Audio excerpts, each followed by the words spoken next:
What's going on, everybody? It's me, Izzy, and here we are in the Izzys Award. That's right. Today we're gonna start. Tonight we're gonna give our awards. It's been a long time coming, and we're finally going to give you the announcements for the awards for comics, wrestling, TV, film, Kickstarters, and YouTube. So, without further ado, let me introduce to you my guest for this evening. I do have quite a few, and there may be more coming. Who's to say, right? Let's get started with my co-host for Monday night co-host, Josh Cabrera. What's going on, bro? Hey, what's up? Happy to be here. You're excited for the Izzies? I've been waiting all year. What's going on, Comics by the Bay? I know you're a nominee. You're nominee right there. Marvel Mark. All right. We also got it's your boy Leo. He's also here. What's going on, guys? Also with us, another person that has been part of the channel. I'm going to introduce you part of Bitten Apple.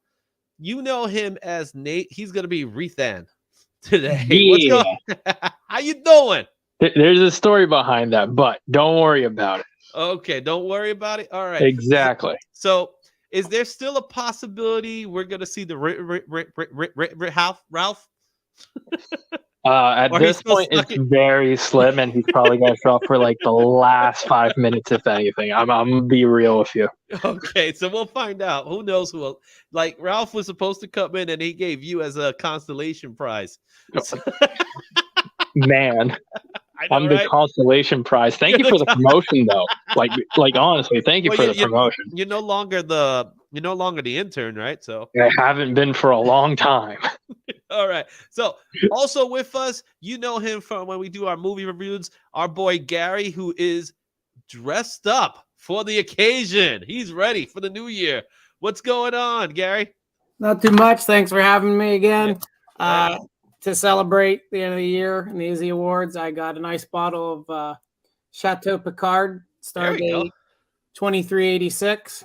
So, well, let's take a toast to that.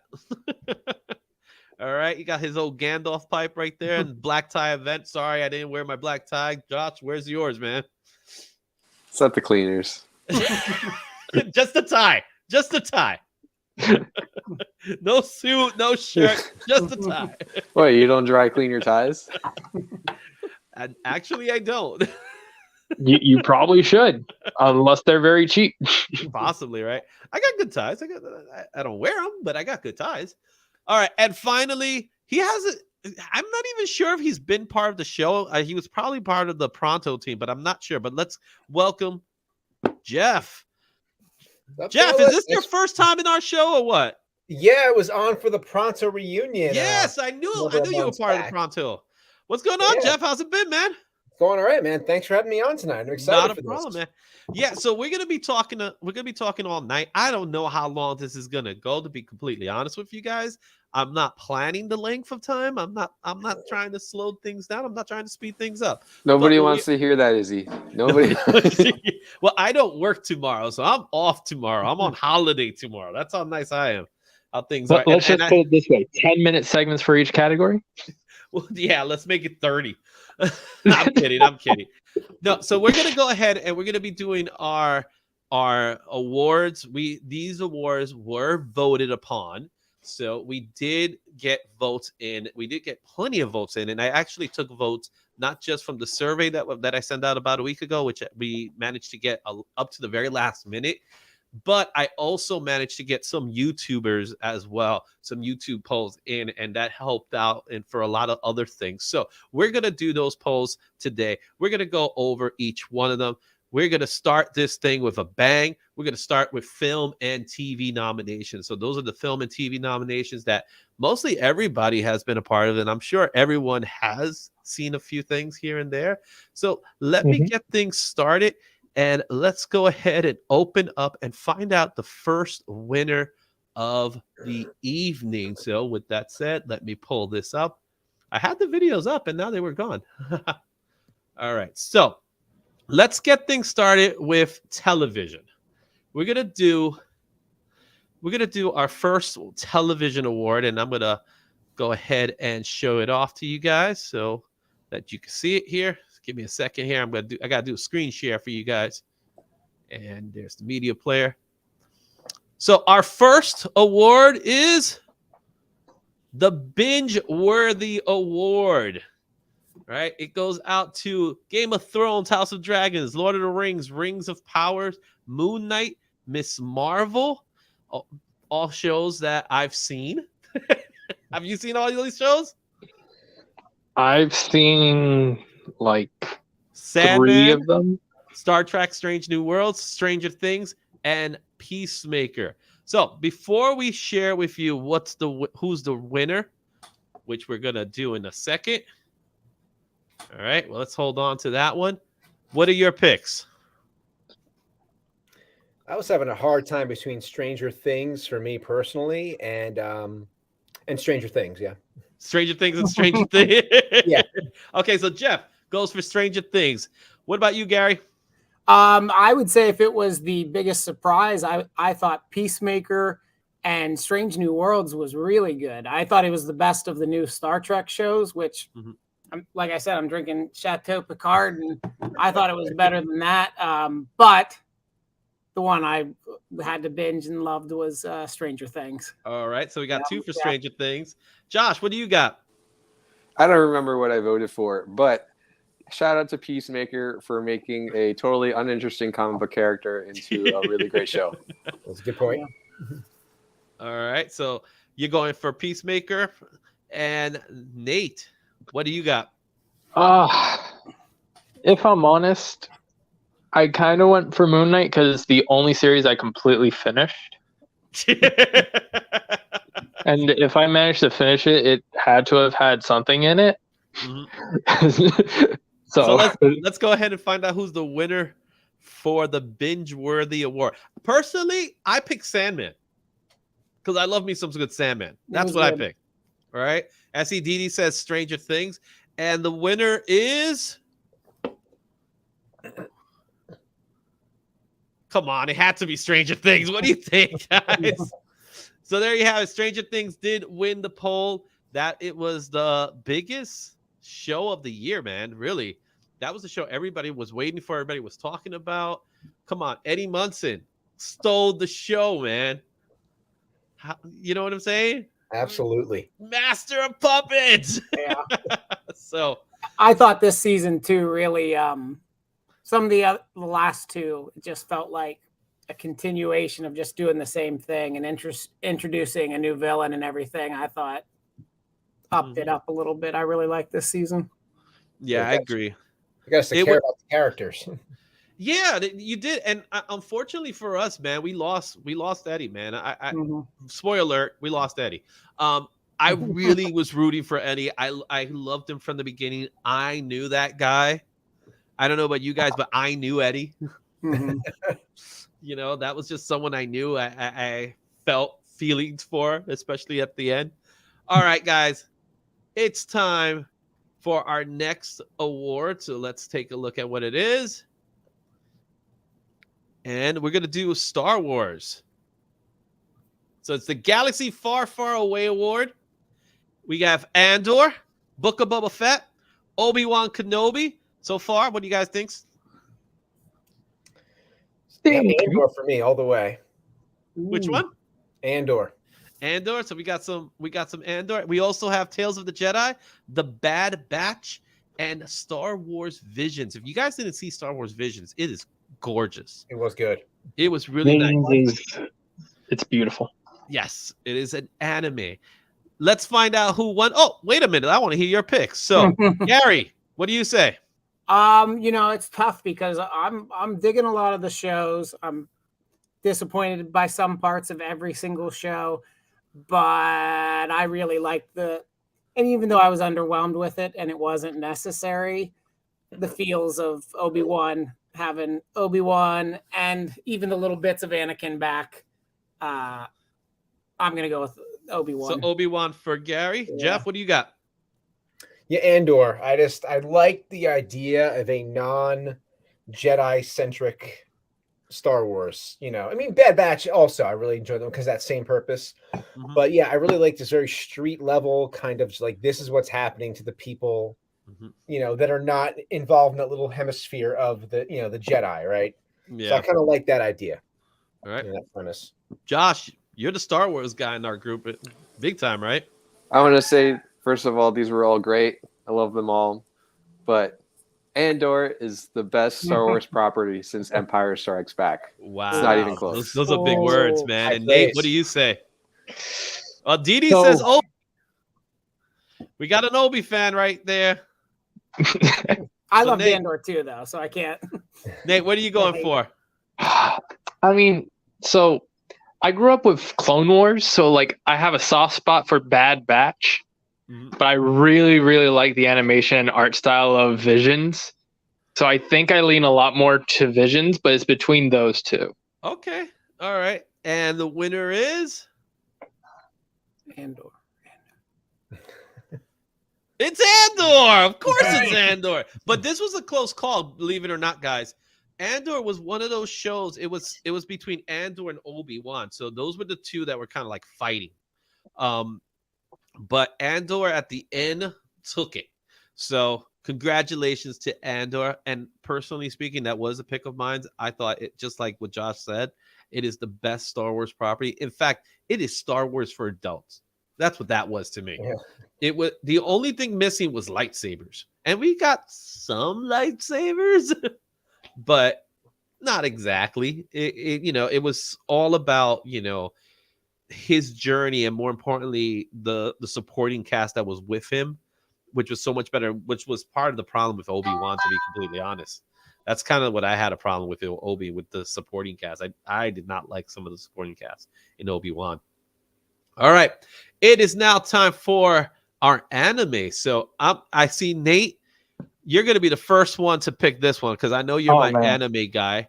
So I'm gonna get it ready for you guys. This is the Sub It or Dub It Award. The Sub It or Dub It Award for best. You're gonna watch it some way. Yeah, exactly. It took me a while to try to figure it out, but I was like, I gotta give it a good name. What's the name I'm gonna give it? Sub It or Dub It. So it's the Sub It or Dub It Award for best anime series or show. Chainsaw Man, Blue Lock, Mob Psycho 100, Spy Family. From those four, what do you guys think? I like Spy Family over all the rest, but I know Chainsaw Man's on the top of this group. Yeah. It's the new one. It's the new show, right? Yeah, it's pretty much. Well, Blue Lock as well, but Chainsaw Man is like extremely overhyped. People have been calling for that for a long. Oh, look who joined us on the reel. Phone dime, but want to come through and say what's up. There you go, Ralph. And there goes Dan. We gotta be doing our Kickstarters a little later, Dan. Vaughn, what's up, man? How you doing? All right, we got a lot of people watching the show today. Let's go and continue seeing our next choices because there were quite a few picks for the Sub It or Dub It. And we have Bleach, The 1,000-Year Blood War, JoJo's Bizarre Adventure, Stone Ocean, My Hero Academia Season 6, and believe it or not, Demon Slayer was right at the beginning of the year. I found that out. So, I am back. Nate, who's your pick? If we're going based off of hype and excitement, it's got to be Chainsaw Man. Like, people have been asking for that one for years and years. So you're going for and Chainsaw? So I think it's more so the fulfillment of that. Okay, so you're going to go for Chainsaw. Yeah. Josh, what's your pick? So I've only seen two on this list, which was Jujutsu Kaisen and JoJo's Bizarre Adventure. And JoJo's Bizarre Adventure really speaks to me, like as a person. And I feel like it's informed who I am as a man. So that's my pick. All right, so we got JoJo's Bizarre Adventure. Jeff, what do you got? All I know about of this list are a little bit about JoJo and My Hero Academia, mainly because I have a private art student who loves anime, and he's been hyping up My Hero Academia for me, so I picked that one for him. Okay, so you got My Hero Academia and Gary, the Hungry Artist. Yeah, I'm glad you picked Jeff first to ask because I thought I was going to lose a lot of geek points that I'm not as big into it. The only one I know and follow a little bit is My Hero as well, so My Hero Academia. All right. And personally speaking, it was a tough one for me because I like a lot of these shows. I I enjoy watching Chainsaw Man. It There are some weird things going on, but then again, it's anime.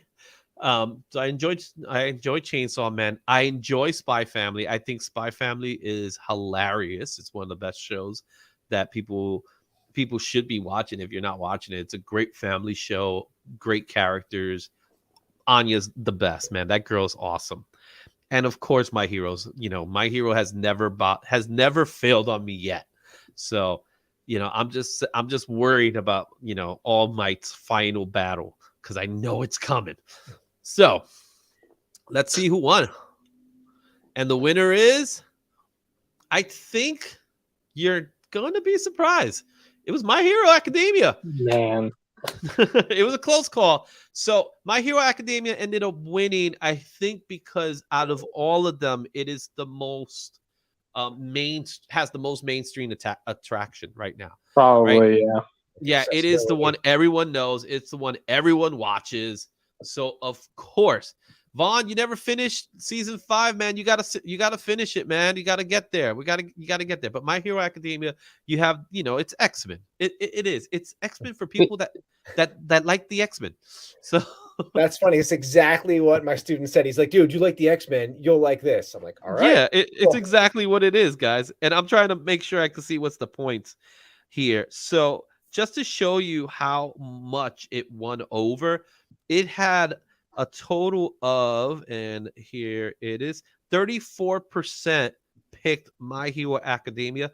Second place was Chainsaw Man, and Chainsaw Man had 17% of the votes. Oh, wow. That's how much it was. Because again, like I said, it was the mainstream attraction to My Hero Academia. So far, so good, man. Anybody has a perfect score so far? I don't know. I don't think any of us have a perfect score. You're not 3 for 3. I thought you were. Stranger Things. No, I am. You're right. I am. Oh, Wait, so we're keeping score? There's you can if you like. Everything's a competition. Oh, we got Do we Andrew. win an Izzyverse award?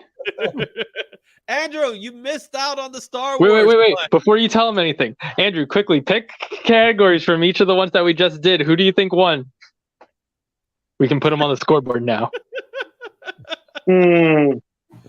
Well, I see Josh there, so we did binge Josh worthy. is kind of funny in my book. So we did binge worthy. We Okay. did Star Wars, and we just finished Sub It Dub It. Oh, okay. So I'm sorry, I'm a little late then. That's okay, man. I'm sure more people might pop in out of nowhere. But I was like, wait a minute. I had some.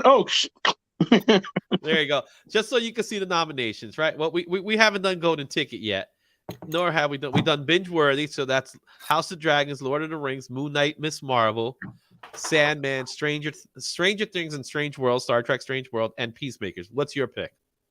Well, here's my pick. It's gonna go this order, and people may think it's unpopular. I'm gonna put Miss Marvel, Sandman, and then Stranger Things. Well, Stranger Things won. So. Yeah, but I know Stranger Things won. It's me, D&D guy, of course. But I really did enjoy. I really absolutely enjoyed Miss Marvel. I think it had like had a good avenue of getting newer people fun. into. It was really fun. Actually, it was like fun, and you could. It was fun, and you loved it because it was fun, and it didn't take itself seriously. And a lot of pluses on that one. Yeah, Stranger Things won. However, Peacemaker was a close second. So for those of you that like Peacemaker, it was a close second. Now, as far as Galaxy Far, Far Away, Andrew, you were definitely one of those Star Wars junkies. It was Andor, Book of Boba Fett, Obi-Wan, Tales of Jedi, The Bad Batch, Star Wars Vision. Quickly, which one you pick? Andor and Visions, man. Andor was the winner. Cool. Yeah, Andor was like, let's make Star Wars and let's take a look at the term wars. No cutesy stuff, no little robots, except for one, of course. But it was like basically Maltese Falcon, If you ever were big on like those spy thrillers in the 40s and 50s and 60s, Maltese Falcon kind of thing, yeah, Cloak and Dagger stuff, I loved it. It was just like, yo, I needed a spy film. This was a spy film. People don't understand. It was like, well, it's not Star Wars. No, it is a spy film. Yep. Yeah, it was. All right, sub it. Let's go to sub it or dub it. Chainsaw Man, Blue Lock, Mob Psycho 100, Spy Family, Bleach, 1,000-Year War, 1,000-Year Blood War. I'm sorry about that. JoJo's Bizarre Adventure, Stone Ocean, My Hero Academia, or Demon Slayer. All right, in order. It's probably going to be either the new Chainsaw Man or My Hero. My Hero took the win. Yeah, though I like Chainsaw Man. Yo, My Hero is like I don't even know. I'm not in the right room. I actually bought the entire like My Hero and just like followed it. It's just like, oh, cool. If you like anime, you like American comics. This is the really cool intermediate for you guys. Yeah. All right, so now we're back on track. It is time now to go for our next one, and that is we're gonna do Seen It a Billion Times Already. That's gonna be the next one. So these movies were movies that haven't come out yet. These are the movie trailers: Ant-Man, Quantumania, Shazam, Fury of the Gods, John Wick Chapter 4, the Super Mario Brothers movie. Those were 4. There's the other 4 that's gonna pop up in a few seconds. Guardians of the Galaxy Volume 3, Spider-Man Across the Spider-Verse, Transformers Rise of the Beast, Dungeons and Dragons Honor Among Thieves. Those are your picks. Since you just came, you could kick it off. Yeah, I saw Dungeons and Dragons about a few dozen times, but did you see it a billion times? No. Transformers. Transformers. I keep on watching that because it's just like I want Beast Wars. I want Beast Wars so badly. I mean, I think that was my introduction to like cool Saturday morning. So yeah, Beast Wars. Beast Wars and Dungeons and Dragons, but Beast Wars I saw more. All right, we're gonna go with Jeff next. Jeff, what's your pick? Oh, well, you know what? Mine is primarily guided by my kids, but the Super Mario Brothers trailer we have watched over and over, and then we've watched the new rock stars when they're going over every little detail and all the Easter eggs. So yeah, I've seen that one at least a billion times at this point. All right, so Jeff is going for Super Mario Brothers. Nate, what do you go for? Oh, it's tough because the two that really like I have noticed and I've seen has been either Super Mario or the Transformers. I'm having a feeling that Mario probably won because it's simply had more airtime. All right, Comics by the Bay is also going for Super Mario Brothers. All right, Josh, your pick. So this category is not for me because I don't watch trailers. But you're one of those guys. Honorable mention to Spider-Verse because all of my social media feeds are just people dissecting like the Sabruta film, like individual frames from trying to pick out their favorite Spider person. So I guess I've technically seen that one the most. All right, so Josh is picking Spider-Verse, and finally, Gary, what's your pick? Guardians all the way. I've watched that a ton of times. I even downloaded the epic version of the trailer, the song, and listened to that when I was Space Hog working out. Yeah, and I listened to the original too. So I'm all game. I love those movies and I love the soundtracks he picks. See, you would think that I would have picked Guardians of the Galaxy for my love for Adam Warlock, if you guys know how much I feel about Adam Warlock. However,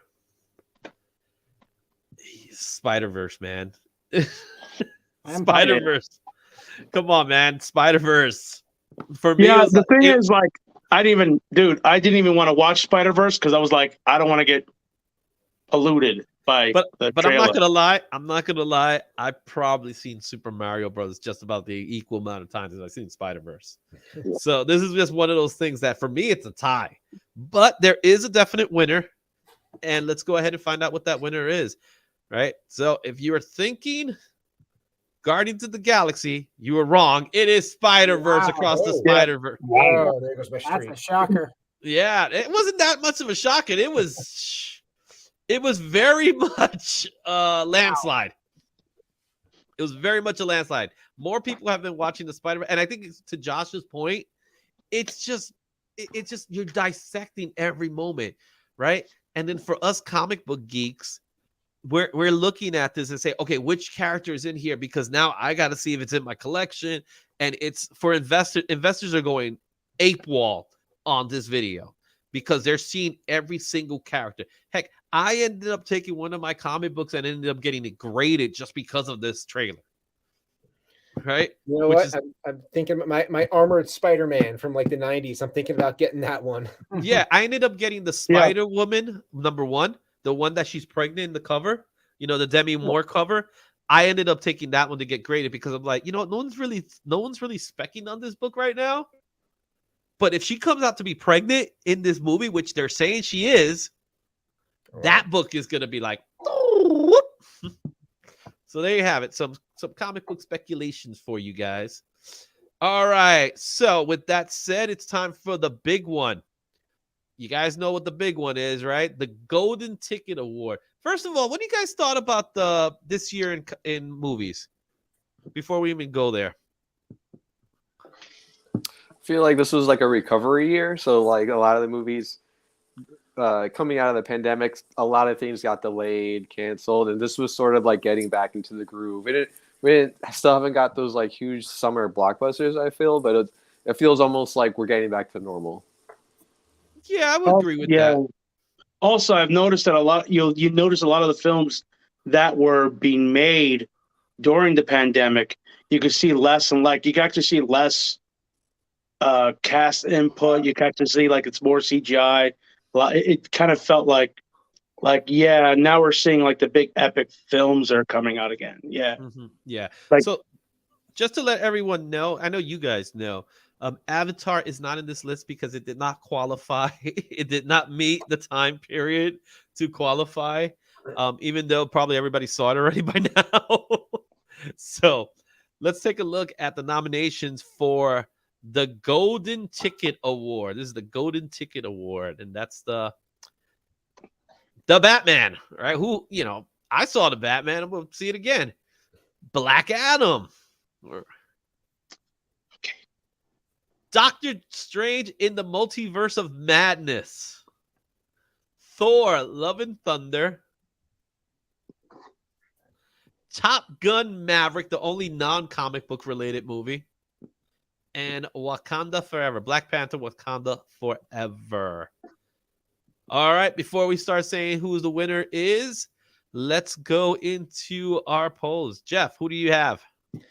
I'm going to go with the Batman. That one, I was not hyped up about Edward from Twilight playing Batman for a little while there. A vampire turned into a Batman, so he just got to do Red Rain. That's it. Yeah, so I had to swallow my pride because I felt the same about Heath Ledger, and he blew me away. And so, yeah, it was definitely the Batman for my take there. All right. Josh, what do you pick? So I just want to say, this might be a hot take. Love and Thunder, I really enjoyed. I've seen some hate for it. I don't get it. I really like that movie. I like the ending. Love and Thunder. Love and Thunder. Okay. Gary, your pick. I enjoyed both of the two you said. I got your back with Love and Thunder. It wasn't Ragnarok, but it was a comedy. It was fun, and I might have said the Batman if DC Universe hasn't become so messed up with how's this fit in. Oh, well, now we got a new Batman. Oh, we got Superman's back. Superman's gone, so that threw me off. I'm going non-comic book. Top Gun felt like the biggest blockbuster movie of the year, so I'm going Top Gun. All right, let's go with Andrew. I'm gonna tell you right now, man. I'm gonna probably I'm not going for the comic book movies because I like the Batman, but it was okay. Great story, great detective. I'm gonna go with Top Gun for the simple fact it's Star Wars. Oh no! Wait, let me see. Come on, let's go film by film, frame by frame. Come on. Right at the beginning of the movie, right? He breaks what, Mach 10 or something? Mach 10 down a cavern, Womp rats. Come on. But you know, I'm being funny. He's gonna find Yoda out of nowhere. He kind of did, you know, like, you know, he kind of did find Yoda. All right, and Nate, what's your pick?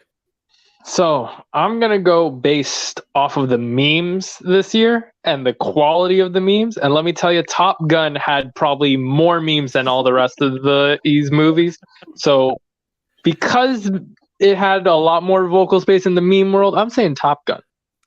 Cool. Yeah, you know what? Top Gun was one of those sleeper hits because everybody was like, nah, how could you know, how many years has it been? 30 years since the first one. And the reality is you didn't need to see the first one.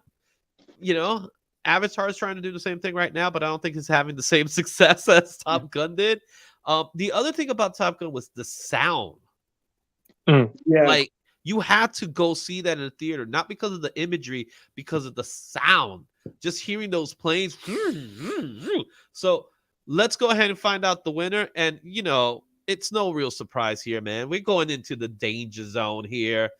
My way through the danger zone. Come on. Yeah. Gonna take it my way too.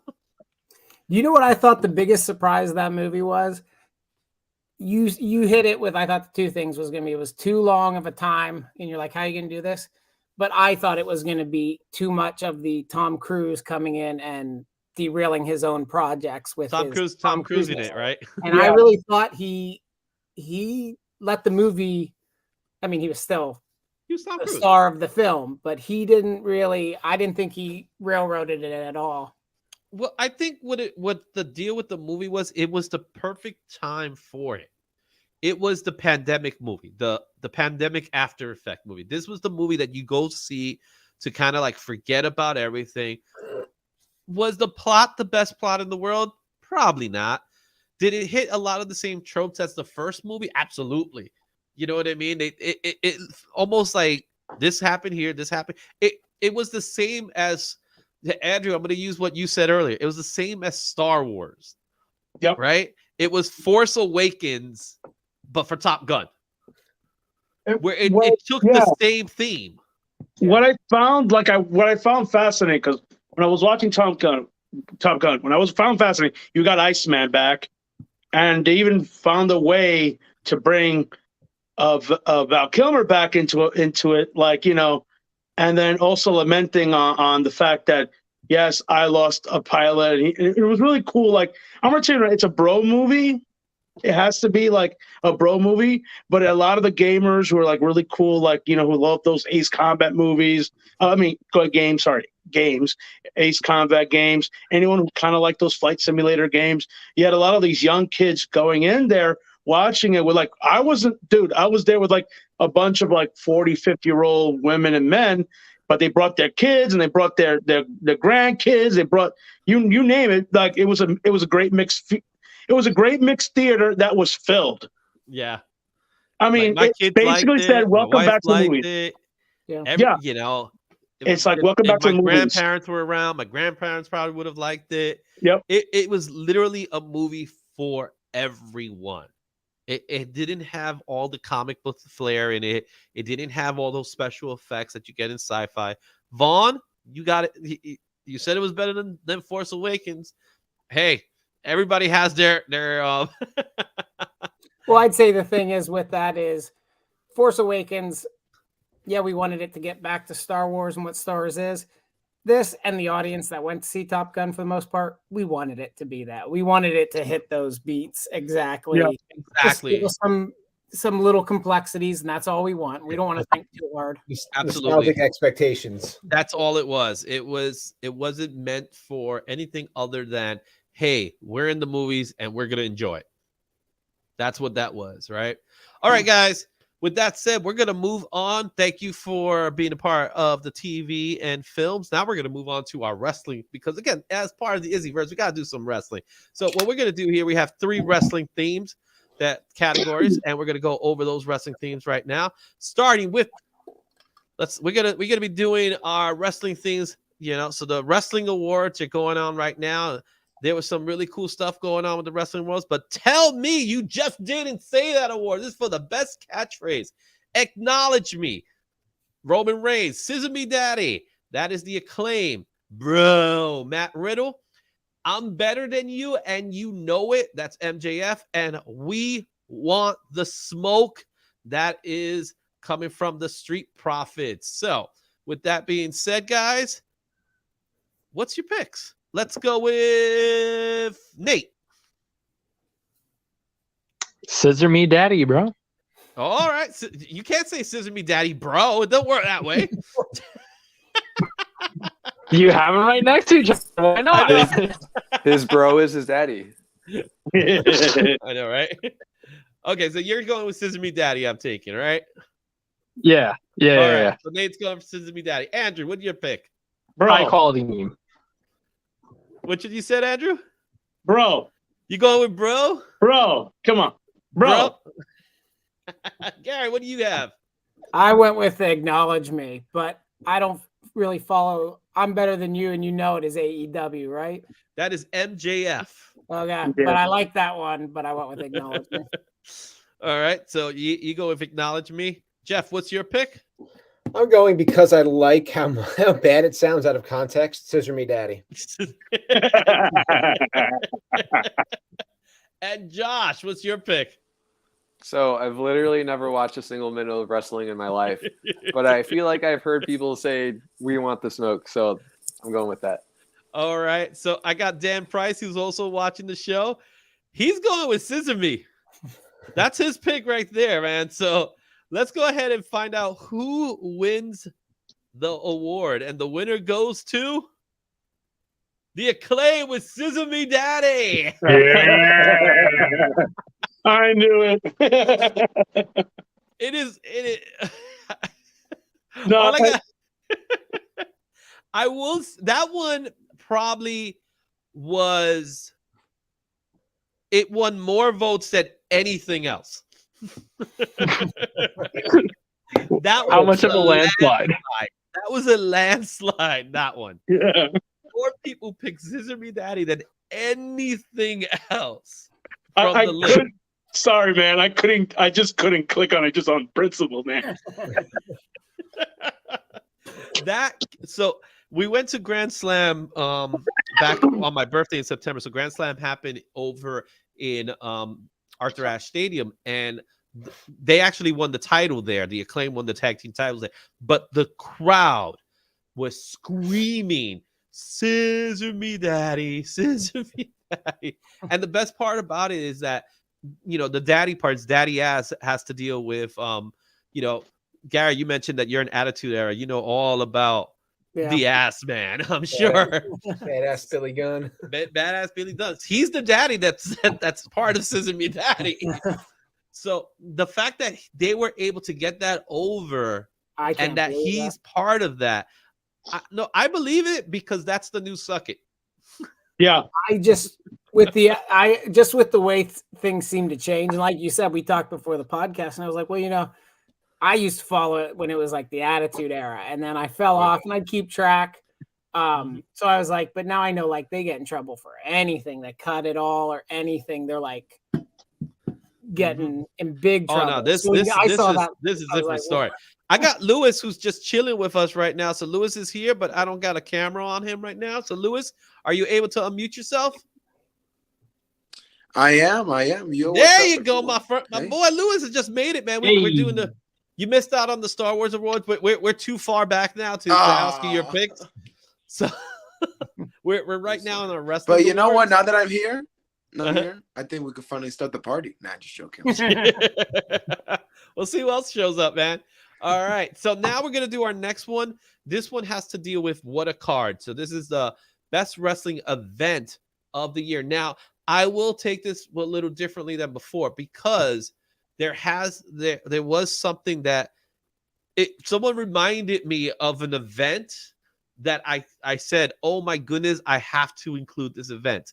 So there was a change in the original voting system, but the good news is that I did put the poll out in YouTube for this one, and I was able to get the same amount of numbers. So we put the numbers together, and we ended up getting the winning, the actual correct one. So this is called What a Card for the best wrestling event of the year. So you had AEW All Out.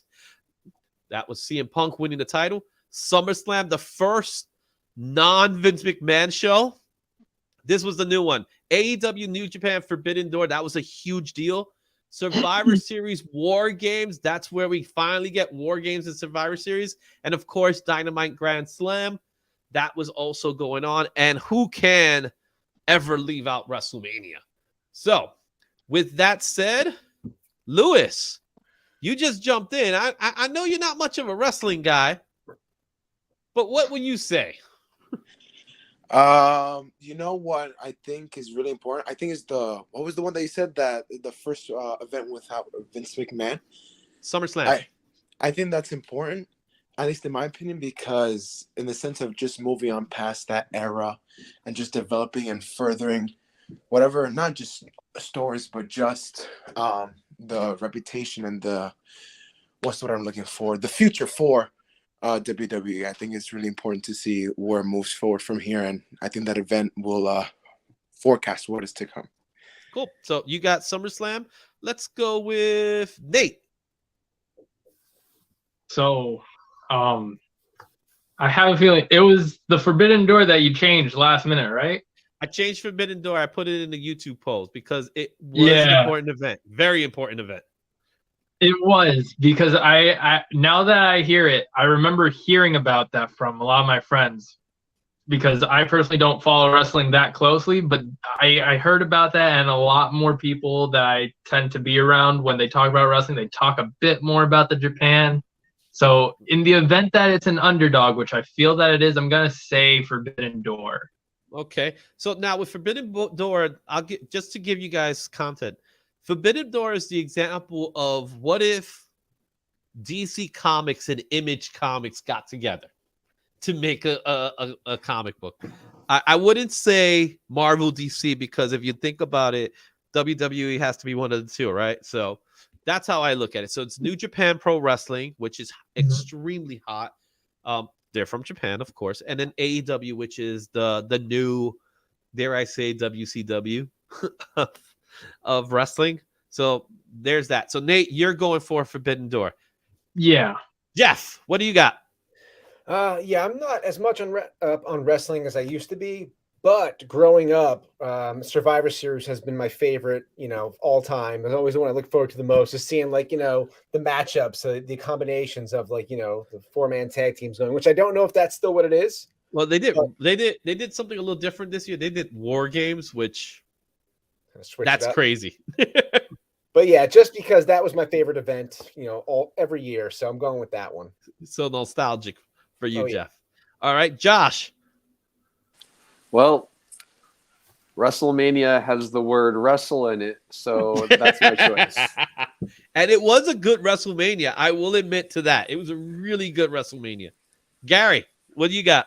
Yeah, I'm going based on it should be the best. It should be the Super Bowl WrestleMania. I mean, besides watching YouTube clips to catch up on stuff and seeing what happened there, I'm not as into it. But if it isn't, then they let down everybody. So I'm hoping it's WrestleMania. All right, Andrew. Yeah, I'm gonna go right here and say I like the fact that the only one I actually saw was SummerSlam, just to see how it worked, without Vince McMahon, and see how it would work. And it's not that Vince McMahon wasn't missed, but it is kind of like a closing chapter door of Vince, but opening the door of Hunter Hearst Helmsley. So yeah. All right. So yeah, we have a few WrestleMania. SummerSlam. We got a Forbidden Door. We got a Survivor Series. We got a SummerSlam. So we're all over the place, right? Yeah. So let's take a look and see who's our winner. So the winner is, and you know what, guys? The underdog wins it. Forbidden Door, AEW New Japan was the winner. The only reason why it won is because of that same factor, what Nate was saying. It was special. It was the one event that when it did, it came out over the early summer, June or something like that. Yep. And it was literally holy moly, all these people are going to wrestle. in one match. And that was the idea behind the Forbidden Door. WrestleMania was very much a close second, but because it was WrestleMania, right? So it ends up being a close second because most people know the name, like Josh said. WrestleMania, you know WrestleMania. When you see WrestleMania, people that don't watch wrestling watch WrestleMania. Yep. So that's the thing. But Forbidden Door was like the wrestling event of the year. So we have one more. What was that? I think some of them were at Comic-Con this year, weren't they? Yep, they're always in Comic-Con. Those guys. Danhausen's in Comic-Con. From Forbidden Door though. Like they took some of the Japanese guys and brought them over. They probably did, but I don't remember off the top of my head. I probably would have remembered, but I don't. All right, we got our last one. This one's a doozy because this has to deal with what's been going on in the behind the scenes of wrestling. So this is all about what we like to call the "What Just Happened" award. This is the big surprise moment. The CM Punk Pipe Bomb 2.0. That was something. Who would have thought Vince McMahon was going to resign? Who would have thought Brock Lesnar was going to forklift a ring? Paige, also known as Saraya, made her wrestling return. And Logan Paul flies in Crown Jewels. And Stone Cold Steve Austin finally made a return to WrestleMania. So, we got a winner. But before we share who won, you guys tell me who it is. I'm going to go with Gary. I personally think it's got to be Vince resigning. I mean, that made news everywhere. And it's hard to think of wrestling now, WWE wrestling, without him behind the scenes. And the wondering what all happened. But our boy Leo says Stone Cold. All right, Andrew, who you picking? Oh man, Vince McMahon resigning was world history, man. We got Jake also saying Stone Cold. We got 2 for Stone Cold. No, I'm just saying that Vince McMahon was world history, meaning world history, not just sports history, world history. It was just basically saying like God bless Pele, he passed, like Pele, or just saying like that. Like it's basically saying, wait, Vince McMahon is leaving. It's like closing the door. It's like saying Superman dies. It's world freaking history. It's going to be but Superman returned, man. We don't want McMahon. Superman got better. Oh come on, I'm going to say it like this: Vince McMahon will probably strolling in one day, smiling and stuff. I'm telling you, he's going to do it again. But no. But yeah, he actually wants to come back now. I know. There's words that he wants to come back, but everyone, and I mean, also, I'll say shame on. Yeah, yep. Also, I say shame on us for actually having Logan Paul famous. Shame on us. If Vince McMahon returns, it's not going to be for a long time. It's got to be said. So, what do you say, Lewis? I don't want to agree with everyone, but yeah, I think Vince McMahon resigning. I do remember it going on the news. I was like, oh my gosh, what the heck? Even though I'm not into wrestling, I've always known the name Vince McMahon. So with him being associated with wrestling as a whole, not with just WWE or back in the day, WWF, but just the idea of a major figure in the wrestling world resigning. Again, like I said before, it gives you the idea of, all right, what's next? Who's gonna be the next Vince McMahon, or what's gonna do, just in general, what's gonna be next? Either that, I don't know about this Stone. What's the other Cold? Stone Cold. Yeah, I don't know much about him, honestly. Again, I don't know much about wrestling, but honestly, the guy with the forklift. I mean, Brock Lesnar's forklift. It sounds crazy. You gotta see it. If you haven't seen it, you have definitely got to see it. My pick is Vince McMahon, but a close second will be the forklift. I mean, I haven't seen it, but I got it. I have to. So but it sounds crazy. I got my sister Janet who's watching. Hey, Janet, how you doing? She's picking Saraya, aka Paige. She's picking her return because that was a major return as well. Ooh. All right, so I went with who I spoke with. I'm gonna go with Josh next. Did I go with you, Josh? No. So here's what I'll say about Vince McMahon. Vince McMahon has been the source of 2 of the top all-time memes in the internet. The looking down and one of those, and then where he's walking to the arena like he owns the place, which he does. But Stone Cold Steve Austin. I'm just gonna pick him because when I was a kid, that was the one wrestling move I knew because people would do it on me. Is the Stone Cold You got stunned? Stunner? Yes, multiple times. So shout out to Stone Cold for keeping it alive, keeping the dream alive. All right. Who else? Who hasn't gone? Gary, have you gone? Yep. All right. Jeff, have you gone? No. All right, So, Jeff. I'm losing track, man. No worries, man. I mean, yeah, in agreement with everybody. I really think Vince is kind of the big one. It's like an end of an era right there. But I think, like Andrew's saying, odds are he'll stroll back in at some point. So it might doubt be it. a show to a degree. But I got to go again with my nostalgia feelings here. I got to see a Monday Night Raw back in like 2002, and seeing Stone Cold come out was just awesome. Like the crowd reaction is ridiculous, and the way that guy could like just play that arena was fantastic. There's only two guys like that, right? Him and The Rock. Yeah, exactly. So who knows? The Rock might be this coming year's return. You never know. Exactly. There's a rumor. There's a big rumor. Yeah, you could have Ric Flair come back out when he's like 70. Ric Flair. Yeah, Ric Flair. That was not that should have been in that list. Now that you got me thinking about it, but no one wants to remember that. No, there is a definite like cutoff point there. Yeah, I gotta definitely go with Stone Cold. That's my Stone Cold. Nate, did I go with you? No, you didn't. All right, I think you're the last one, right? Yeah, it's kind of tough, and I feel like this is all going to depend entirely on your demographics for who answered this survey. Yeah, I feel like the older people are all going to say Vince, but everyone younger is going to go Logan. Really? That's just the way how it is. Because when you go onto YouTube, you don't really hear about any of the rest, but you do hear about Logan. You do hear about Logan. Shame on us, man. Making that dude famous. Shame on us. I will tell you do hear about Logan, but I'm going to tell you, since I got the survey here on my phone, I will tell you right now where Logan fell, because I just want to share with you that one. So of course, it's loading.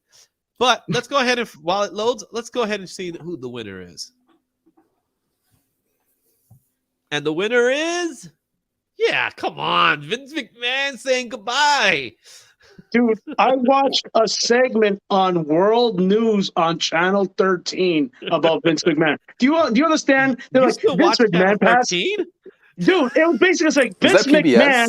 It basically said Vince McMahon retired, and then other news: a war. I swear to God. I have a quick question. Since he resigned, who took his position? Three people. Actually, 3 people. Wow. Yeah. My question is, what if in the future, what if The Rock takes that position though? No, he's not gonna do it. No, that's not. He's not gonna do it. He would have to buy in. He would have to buy in. So right now, there's actually 3 people in charge now. The 2 main heads, the CEOs, is his daughter Stephanie. Mm-hmm. Right, Stephanie is a CEO, and the other one is the other Khan. I can't remember his name, but his last name is Khan. Not Tony Khan. Tony Khan's AEW, but it's escaping. But his last name is Khan. They're the co-CEOs of WWE. Mm-hmm. Triple H is in charge of creative. So what you see on TV is all Triple H's work, his handiwork. So and he's doing a good job, man. I'm gonna tell you right now. He's a wrestling guy. He's straight up a wrestling guy. Dude, he went from the most unpopular heel to running the creative. Think about that. Yeah, he's been helping run Nick Khan. Thank you, Jordan. Wow, right? Nick Khan's his name. I knew his last name was Khan, but I couldn't remember what was his last name. But it is Nick Khan. So where do you guys project WWE going? Like, what's your guys' projection or theory as how either stories or just the relevancy of WWE, now without Vince McMahon, how's it going to be? The way it's going to be is what you're seeing right now. I think right now what you're seeing is a more wrestling centered company. Mm-hmm. However, they still want to be the, as they put it, they want to be the Disney of wrestling. I wouldn't be surprised if they go international, actually have international matches with an actually international Oh no, they want to buy the world. They want to buy the world. I wouldn't be surprised if you have like people from Gracie coming to WWF, like people who stopped, they don't want to do WCW, or I'm sorry, not stop WCW, UFC. I wouldn't be surprised if UFC guys come back and forth. I wouldn't be surprised that it becomes like let's just say, a now global looking But it always wrestling has been. federation. It still has been. It used to always be world, quote unquote world. Now it's going to look world. It's going to feel world. It's going to.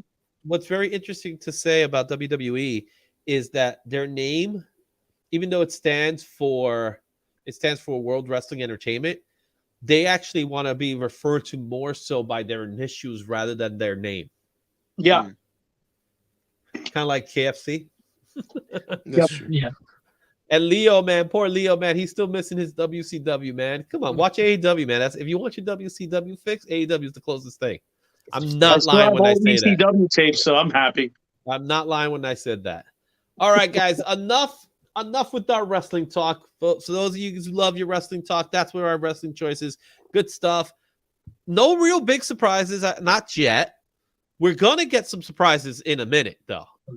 So there are going to be a few surprises here, but we're going to be doing our comic book choices, and we're going to start with Josh's award. This is I had to make sure we made an award like this one for Josh, because when Josh and I are always doing the comic book show, we're always reading the synopsis, and the synopsis always says the same thing over and over and over and over.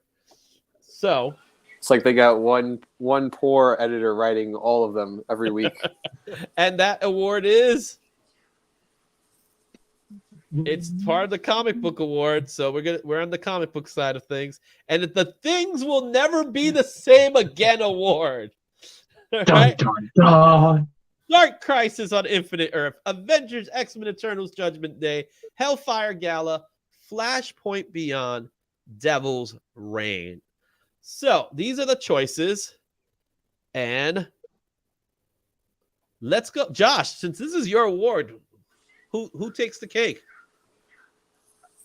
I'm just gonna go with Dark Crisis, sort of by default. I felt like this was the one functional event.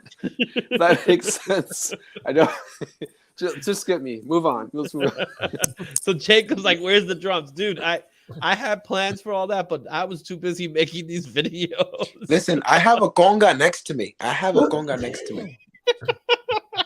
it. Got the timbales playing back there. You know what I'm saying? All right, Nate, what's your pick? See, at the beginning of when you first launched this, I would have said Infinity. Mm-hmm. I mean Flashpoint, but I don't know. Dark Crisis has been taken off in these past 2 weeks. So I think I'm going to go with Dark Crisis. You going with Dark Crisis? So we got 2 for Dark Crisis. Andrew, you go. I think Flashpoint's the one I actually read through. I like Flashpoint. Yeah. Though I'm going to tell you right now, I'm getting into Crisis right now, so I can't really speak on it right now. I'm sorry, but Flashpoint is the one I really enjoyed. Like, yeah. All right. Lewis, what about you? What do you say? I haven't been able to get into Crisis recently because just been busy and I haven't had the time. But I have been reading some snippets of it. I need to check out Flashpoint though. But honestly, just because my boy Nightwing is in Dark Crisis, I have to go with Dark Crisis is all about Nightwing, man. Mm-hmm. It's all about Nightwing. All right. Jake says Dark Crisis is the only one he read. All right, so that's a pretty big one. Gary, what do you say? Dark Crisis I've been getting into, but I got to be honest, I'm getting so tired of some of these events. And that's why Things will never be the same again. They'll never be the same until 5 years DC reboots again. 5 years that's too long. Yes, right nowadays you're right, yeah. But you know what? And I can't speak on it yet because I just downloaded it, but I really was intrigued by the art of Devil's Reign. So I was like, for the art alone, I was like, this looks good, man. I got to check this out. So awesome. Jeff, you're our last guy, man. I still need to read a lot of these. Definitely Dark Crisis. I love Nightwing. I chose the Avengers X-Men Eternals Judgment Day, and just kind of laughing ironically because there was one panel near like the end of the entire thing where yet again Captain America says to Cyclops, like, we need to do more to work with the mutants. And I'm like, you've said that in every crossover for like the last 2 years. And it's kind of like, sort of fits into the ironic part. It'll never be the same again, yet it will be the same again. Yeah, I think for me personally, I think out of all of them, the ones that does seem to have the closest thing to a lasting effect is going to be Dark Crisis. But I'm going to be honest with you, I don't think any one of them changed the status quo. Nope.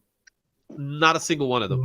Dark Crisis is probably the closest one. I would put Devil's Reign a close second, because it did change things in New York. So, I think Wilson Fisk is now a mayor, and Flashpoint Beyond is a multiverse story. So, like all multiverse stories, it just goes back to status quo in the end, right? That's how that works, right? So, let's go ahead and find out which book was chosen by the fans. So, those people that did vote, they voted, believe it or not, for Avengers X-Men Eternals Judgment Day. Wow. That was the surprise. Wow. That was one of the surprises. Now, I'm going to go on a limb and say they chose it because it had all those characters. Yeah. Maybe. That's what I think was the case with that one. However, it's not bad. It's just not memorable. Yeah. So out of all the comics that were listed, how would you rank them? I think Dark Crisis is the one that's gonna be the like most enjoyment. Like besides Dark Crisis. All right, awesome. Well, Flashpoint Beyond's pretty good. All right. Yeah, Flashpoint Beyond is good. So I would say that. How would you guys? How about the art though? Just without reading the story or knowing the weight that each story might carry, just by looking at the covers or just flipping through the pages and seeing the art, which one would you guys go for? Or rank as number one out of curiosity? Well, Dark Crisis spans, and it's got the top tier artists on it, so it's hard to beat it because everybody on it is top tier. But I don't know. Yeah, I think the same thing could be said about Devil's Reign. Devil's Reign, like you mentioned earlier, Gary, it had some really good, solid artwork. Flashpoint Beyond was really, even though it was considered a multiverse story, it was self-contained. It was just that story. It wasn't like it didn't spread out to anything else. So, but I'm going towards Dark Crisis personally. I think Dark Crisis did have some really good, solid artwork. I mean, hot take for me, but none of them. Respect, and that's an option. That's not a hot take, but it's still a choice. I respect. Just being honest. Yeah, he's like all of garbage. Like, wow. Let's do some indie books, guys. I wouldn't even say that. It's just like none of them motivate me enough to where I'm like, yeah, I want to pick this up. It's more like, yeah, okay, I guess. And I get that because I think both Marvel and DC have been sticking to this house style of artwork. There are some standouts. We'll talk about those standouts in a little bit, but it has been for the most part a very cliche, standard look, and it makes it difficult to really pinpoint who had the best art because they all kind of look the same in a way. If you know what I mean? Yeah, they all have a similar feel or vibe. Even though you have different artists, it's just they all probably have something similar. Yeah. Well, the stories and the writing is almost the same thing because they're now just propping up major billion-dollar movies. So they're like, well, you can do the events and try to sell the comics, but it's not like when you would be like, this is a story and things may not be the same after this one, and now they're like, they're going to be the same because, Superman 3's coming. Well, the new Superman's coming out in 5 years. Well, 1050 just came out now. So, and there are 27 covers in Super Action Comics 1050. But here's the best part of them all. Josh and I talked about this. There is a 1 in 1,050 incentive book. Really? Yeah. That says a lot. I picked it up. No, it's a joke. Yeah, my store had 6 of them. All right, let's go to our next category, and that is going to be binge reading for a rainy day. This is for best trade paperback. You have Nice House on the Lake, Nightwing's Tom Taylor, Fantastic Four Full Circle. That's by Alex Ross. That book is gorgeous. If you ever had a chance to look at that book is gorgeous. So does Nightwing. Nightwing's fantastic. Radiant Black from Image Comics, X-Force, and Rogues Gallery. Those were the picks. Thank you so much to my good friend at Comic Book Report for helping me pick these books. He's my trade paperback guy. So with that said, I see that Jake already made a decision. He said the FF book, and I'm gonna go with Andrew. I'm gonna say it's gonna be unpopular, but Radiant Black is just a good read. Why would that be unpopular, man? It's in the list, man. I know, but I'm just saying, like, out of all the other ones, Radiant Black is a good read, and I'm gonna tell you right now, it does give you like if you're a big novel reader guy, you do have that, like you do have like that nostalgia. Yeah. So yeah, but I'm gonna tell you right now, I think Fantastic Four is the one I would have bought. Yeah, but I got Fantastic Radiant Four, Black man. Radiant Black is my answer, but Fantastic Four second. Yep. All right, Nate. Don't think too tough. Yeah, I'm gonna just go with what a fellow Applebite says. Get the Nightwing one. So.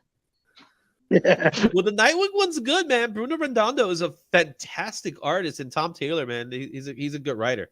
So the book in itself is pretty solid. It's probably one of the best books in DC right now. Hands down, it's probably the best book. Like they've been doing a really good job with Nightwing. So this is pretty much the start of that arc. So yeah, Nightwing is fine with me. Josh, what do you got? I mean, that's why he says it. So.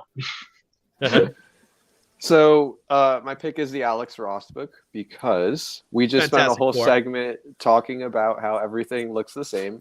And Alex Ross is one of those who puts out a lot of work. And whenever you pick up anything he does, you know it's Alex Ross. So shout out to him. Mm-hmm. But this is Alex Ross in a new style. Okay, sure. But you still know it's Alex Ross, right? Yeah. Jeff, what do you say? Between Nightwing and Fantastic Four. I mean, I love Alex Ross's work, but I've just been a Nightwing fan forever. So yeah, definitely Nightwing. All right. I'm going to go with Gary. Yeah, I'm going with kind of what everyone says. My favorite character, Nightwing, but Alex Ross, I've bought every book. I'd love to see him painting. In his last book, I forget what his last book was. He actually got out too. He's just doing the pencils and they're coloring it, and it's kind of neat and interesting to see the new style because it's more of a vibrant color with it. Like his color palette's insane. But yeah, I'm going Alex Ross, and I'm mad because I bought it digitally, and I'm like, that was. Oh, I got my copy. And buy I got my book. I'm like, that was stupid. I got that book like within a week. I was like, I'm picking that sucker up. I'll tell you right now, though, man, Alex Ross is one of those guys that you could just like watch his. You'll watch like people. Just his like break out his TikTok, him just drawing and stuff, or like you're just sitting there like, oh, he's painting something, and you'll just watch. It's like just like the magic. Just like a master at work, right? Very satisfying. Yeah. People don't give him enough credit that and people don't remember because they're probably too young. The Ultimates was the closest thing we had to Avengers in the movies, but Alex Ross's art before was the closest things we had to real live action. Yeah, being the movies. Yeah, absolutely right. Marvel's Kingdom Come. Mm-hmm. Oh. Yeah, I had a more of like a tabletop book, kind of all of his artwork, but it was all like pictures of the models he would use and his process. It's his whole almost biography in a way. But yeah, I love looking at that. Just seeing him photos of him reminds me of like Norman Rockwell. Yeah, it really does. Right? And we can't leave Luis behind, man. Luis, what do you got?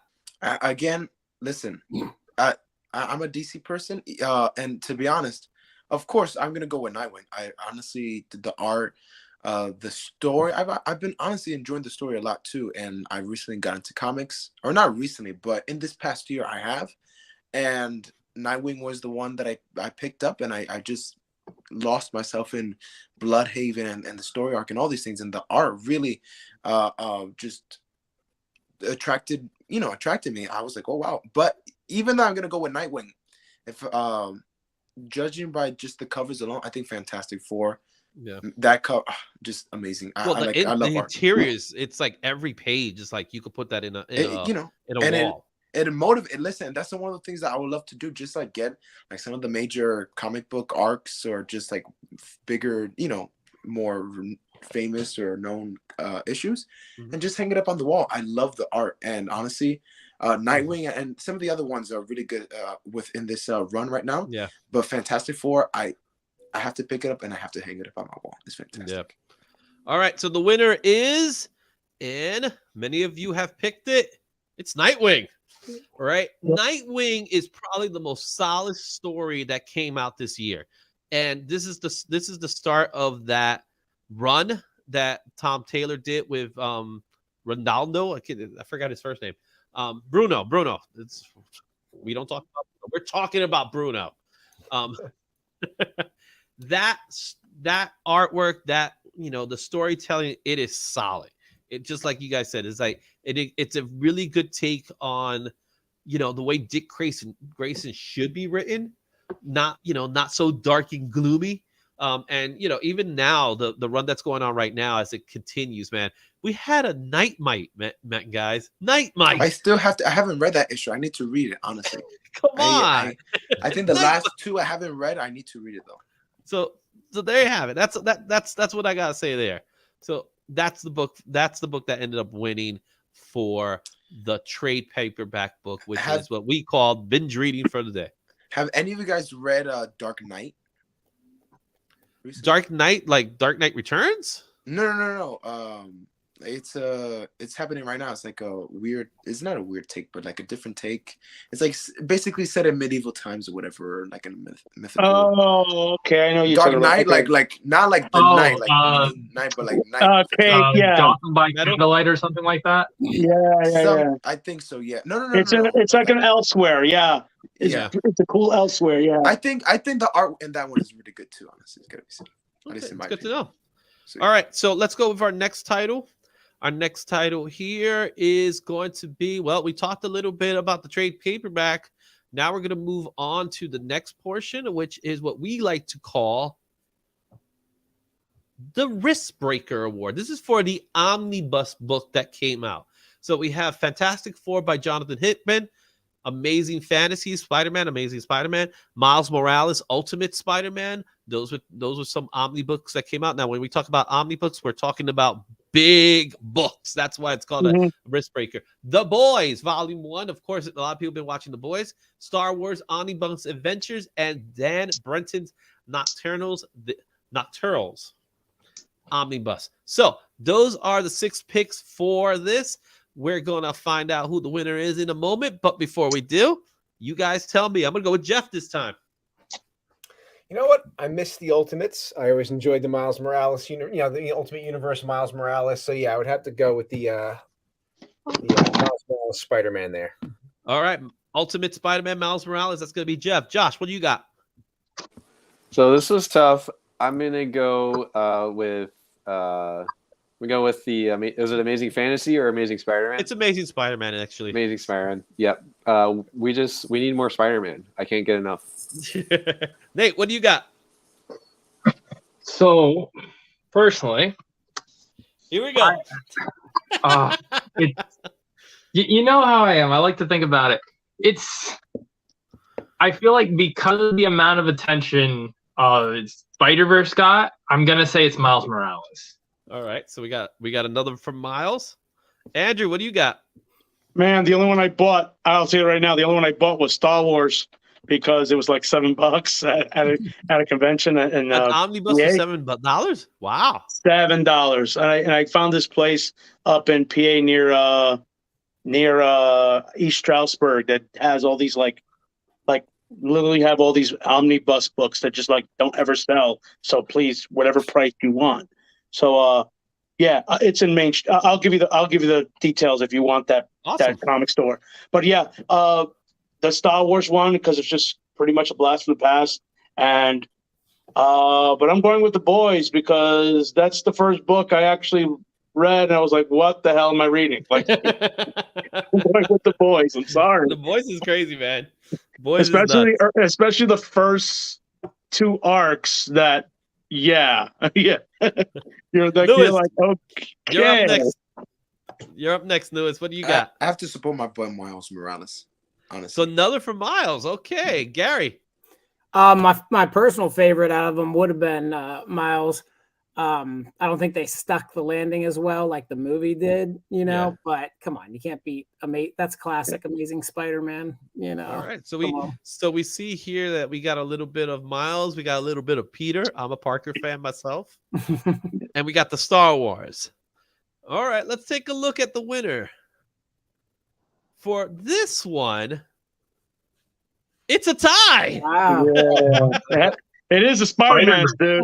I mean, come on. The Spider-Mans win it, man. First of all, who wouldn't want to have an omnibus of the Amazing Spider-Man run? The Stan Lee, Steve Ditko run. Who wouldn't want that? And of course, a lot of people are like, Miles Morales is this generation's, you know, Spider-Man. And like part of me is like, I know Peter is. You know what I mean? But he is definitely the embodiment of what a Spider-Man character should be. So I'm all good with Miles. I'm cool with Miles, and you know, but yeah, man, it was like right at the very end, man. They tied for first place. I was like, who's it gonna be? And it right at the very end, at one moment, Miles was winning, and then Amazing Spider-Man was just like creeping its way up and stuff. You know, so. When will we see Miles in a movie? Damn it! It's gonna happen. It's gonna happen. Yeah. We'll get You know what? day. I'm gonna tell you right now, it's gonna happen in Secret Wars. Maybe. It's gonna happen because I wouldn't be surprised, honestly. because Secret Wars, there's a scene in Secret Wars comic book where it's kind of weird, but it's comics. That Miles has a cheeseburger in his pocket. That's the first thing that's weird. He has a cheeseburger in his pocket, and he hands it over to Molecular Man, right? Molecule Man, not Molecular. That's Conan O'Brien. Watch SNL, you know what I'm talking about. And he gives him a cheeseburger, and there's a big deal behind that. And he actually saves Miles from, I guess, disintegrating or being destroyed by the multiverse in Secret Wars. So I do believe we're gonna see that scene somehow in the movie. Well, I think we would have seen him already if they didn't have to manage deal with Sony. Well, Sony owns the rights to Miles, unfortunately, but it's nice that we're getting some Miles. Yeah, but seeing this split screen of those two, I mean, it's kind of cool that's the way I think everybody feels. Like you said, a lot of kids, he's the new Spider-Man. But it's not like he's taken over. They work together well, and it's people who like Peter Parker like Miles, and people who like Miles like the original stories too. From what I hear, I don't see one or the other. We're allowing Peter to grow up. That's what it is. Yeah, that's also, what it boils down to. Is it true? Also, in a sales point, people who pick up a Morales books also picks up a Parker book. It's just like an accompany set. Like everyone who I know for a fact that. I have a few friends, and you all probably have a pull list, of course. You both have all Spider-Mans. You just like, oh, I'm just buying Miles, but not. No, you're buying Miles. You're buying Peter. You probably buy a 2099 if they come back again. You know, that's what I love me some Miguel O'Hara, man. I got no problem with Miguel. We'll be getting some Miguel O'Hara. I love Miguel. It was good. Yeah. All right, guys. This is another one that a lot of people talk about because it is a thing. So for those of you who've never heard the term FOMO stands for the fear of missing out. And what that means is, in the comic book landscape, the fear of missing out is when a book comes out, you have to get it.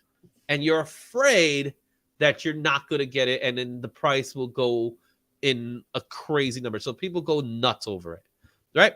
Is it worth it? Only time will tell. And these books that we're going to look at right now, they're all part of that FOMO craze. Some of these books are actually good books, some not so much.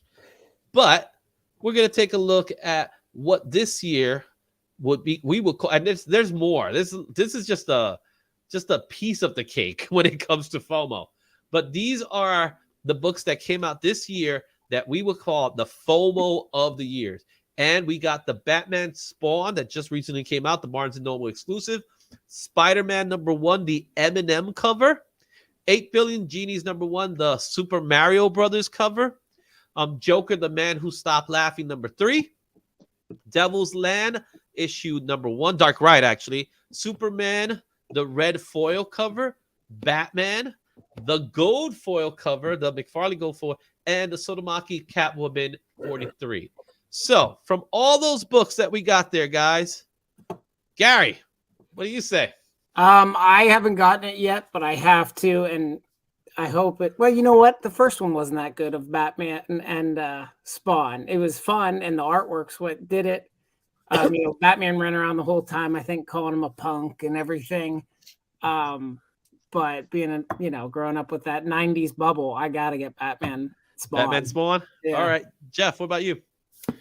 First off, I just want to talk about my disappointment that Channing Tatum never made his Gambit movie, because I was like, my Gambit first appearance books might be worth something someday. Which one? Uncanny X-Men. Is it? Is it really Uncanny X-Men? It's not the X-Men annual. No, that was Uncanny when he met Storm as a kid still. But all my disappointment aside, I was going with the Spider-Man M&M channeling 8 Mile right there. Yeah, you wanna get yourself an M&M book? Josh, we talked a lot about these books, right? We've talked too much about them, so I can't pick M&M on principle because it's not even a new book. It's not even a new story. I'm gonna go with Batman Spawn. Who knows? There might be some new cool thing they're doing with Spawn. This might be the start of it. So that's my pick. All right, Nate, what do you say? In all honesty, I think it's the Spider-Man M&M, just because it's like two very big iconic names. We got Spider-Verse coming out, so everybody's getting onto that hype. I think it's Spider-Man and M&M. Okay. As much as I don't like it. Maybe there'll be one M&M Spider-Man showing up in the multiverse there, you know? There you go. Listen, I just want Japanese Spider-Man in the multiverse. He'll be there. I think he'll be there. I want him to pull out his Mechazoid. Right. Andrew, what's your pick?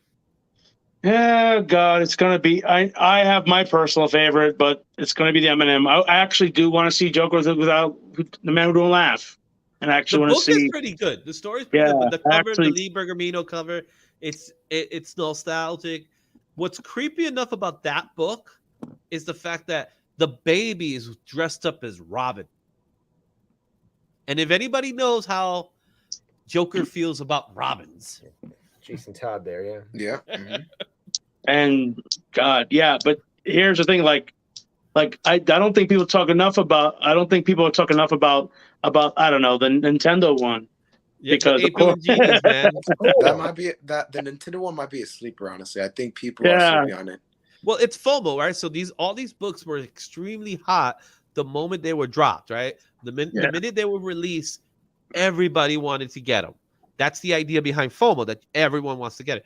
It's after time whether or not they are still of value in some way. That's the reality of it. So it's more of an investment craze rather than whether it's a good book or not. Well, if that's the case, it would have been Catwoman, because that's a beautiful fucking book. Oh, no. Excuse my language. No, the Sotomaki Catwoman covers are that cover looks gorgeous. Awesome. They're all gorgeous. All right. And Lewis, what's your pick? Is either Batman Spawn, the Joker one, or the Batman Gold one. But I think it's between those three. But it's either, if I had to choose one, man, either the Joker one or the Batman Spawn. I can't choose between the two. I just all right. I don't know. Well, we did have a tie earlier, so did we get another one? It's a question. So who knows, right? So let's take a look at who wins. So the winner of this one is Batman Spawn, the Mhm. Barnes and Noble exclusive cover. That was a book that came out that when Batman Spawn came out, Josh and I, we spoke about this. It came out with multiple covers, and all the retailers were selling all their books. They're like, oh, come get it. We have all the covers. They had them all except this one because this one was only exclusive for Barnes and Noble. So what happened on that day?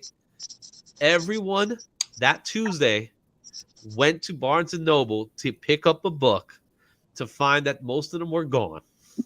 Dag. If only that Barnes and Noble Because Izzy Plaza bought was them. still open. I only bought 3, guys. Guys, I'm gonna tell you right now. You're gonna go to like some discount store and like some rural place. You'll find like 50 of those books in Yeah, one. most likely. Uncanny I'm X-Men telling you, I #1 love all over. The Dude, book I is going left for New 40 York now. City. Oh wow. Dude, anytime I leave New York City and go to a discount place, I'm like, wait, this is $7. Whoa! I bought for $10. I bought both.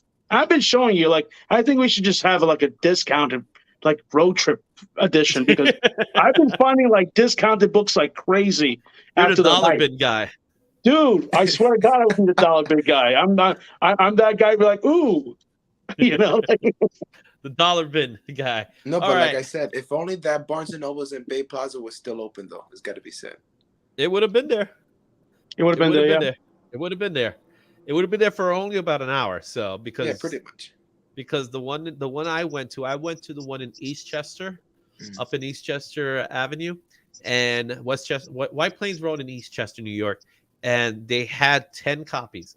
I went ahead and I purchased 3 copies because I ended up purchasing one for somebody else, and I wanted to pick one for myself, and then I wanted to pick one for potential, resale value, and I bought the 3 books, and then my friend was like, "Oh, look, I'll just give you the money and I'll buy the rest." So I was like, "Okay."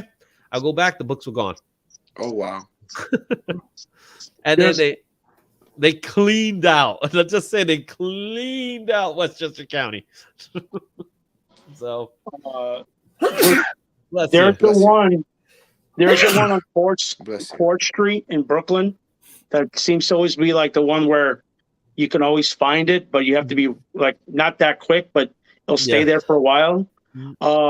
But there's one in Manhattan that is. I'm going to tell you the one that's like right there next to World Trade.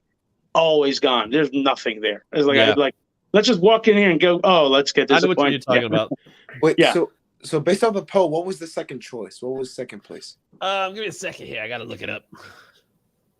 So on the poll, see now it's not popping up. I do believe it was the Eminem book, Yeah. but I'll tell you. Well, if you've got one shot,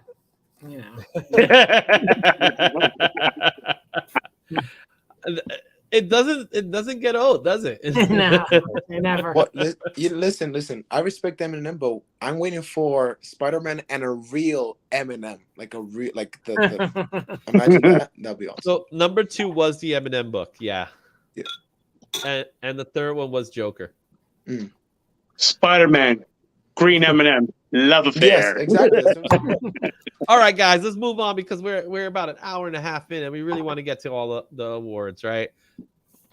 So we're gonna go with our last comic book award. Well, technically comic book award. This one is in reference to cover artists, right? And when we talk about cover artists, we talk about how beautiful the book is to the point that you want to slab it because you want to preserve the beauty of this book. And that's why this category is known as Slab Those Books Award. So these are the books, these are the people that you want to slab. So first one, Peach Momoko. Who doesn't know Peach Momoko these days? Jorge Jimenez is another fantastic artist with a lot of DC stuff he's done. Dan Mora, World's Finest, was amazing. His stuff there. Bruno Redondo, Nightwing. He had some fantastic. Oh, that's not Sotomaki. That's supposed to be Bruno. Art Gem. Art Gem had some great stuff. There goes Sotomaki. Sotomaki did the Catwoman covers.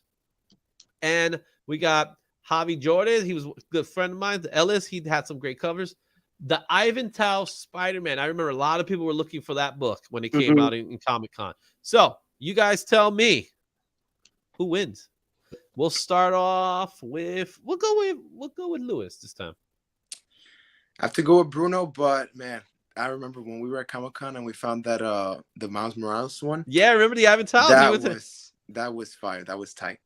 But Bruno, I think Bruno's really good. Honestly, it's got to be Sid. All right, so you say Bruno. Andrew, who you picking?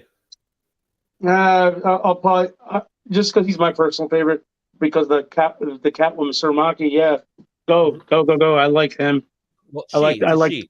So No, Maki's a she. not what's the one? No. What's her name? The one. Peach Oh God. Momoka?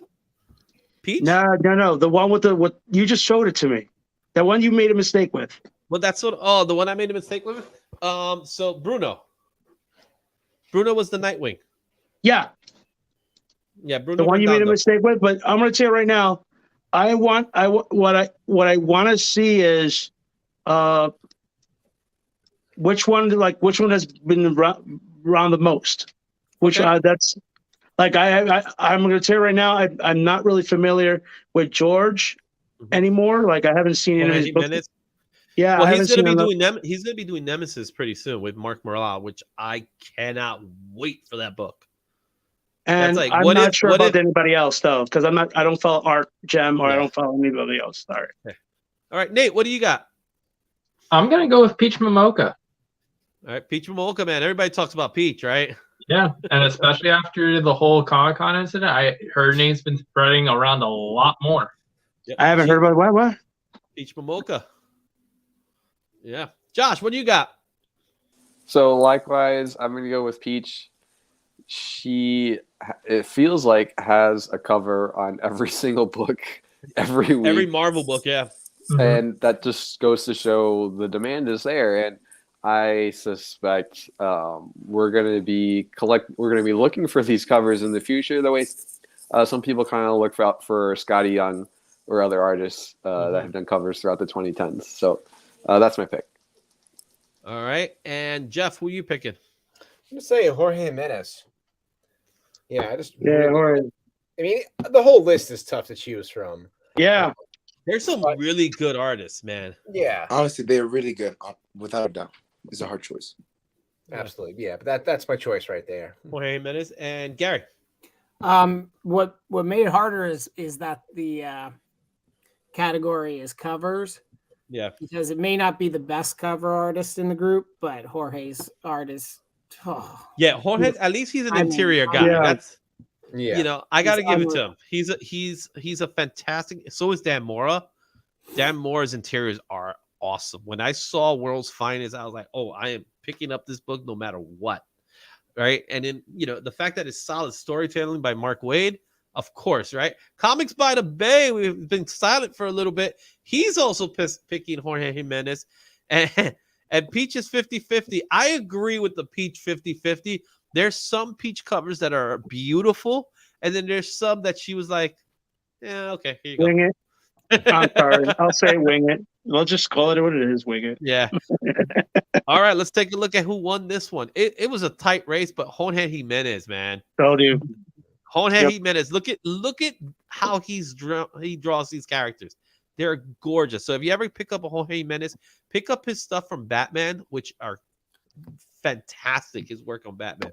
Guys, you actually have to talk to Jorge. I mean, George. I call him George. Sorry, I call him George. But you have to talk to this man. The man's hilarious. Okay, really? Like, he's like what? Like I said, working at the conventions and setting up people's booths and sitting them down and pointing. I mean, come on. I met like so many of them, and like, but Jorge was there, like the one on that list. Jorge is the one that made me laugh. Sorry, yeah, I'm sorry. I'm going to be biased with that. Okay, sorry. He made you laugh. Yeah, he made me laugh. That's it.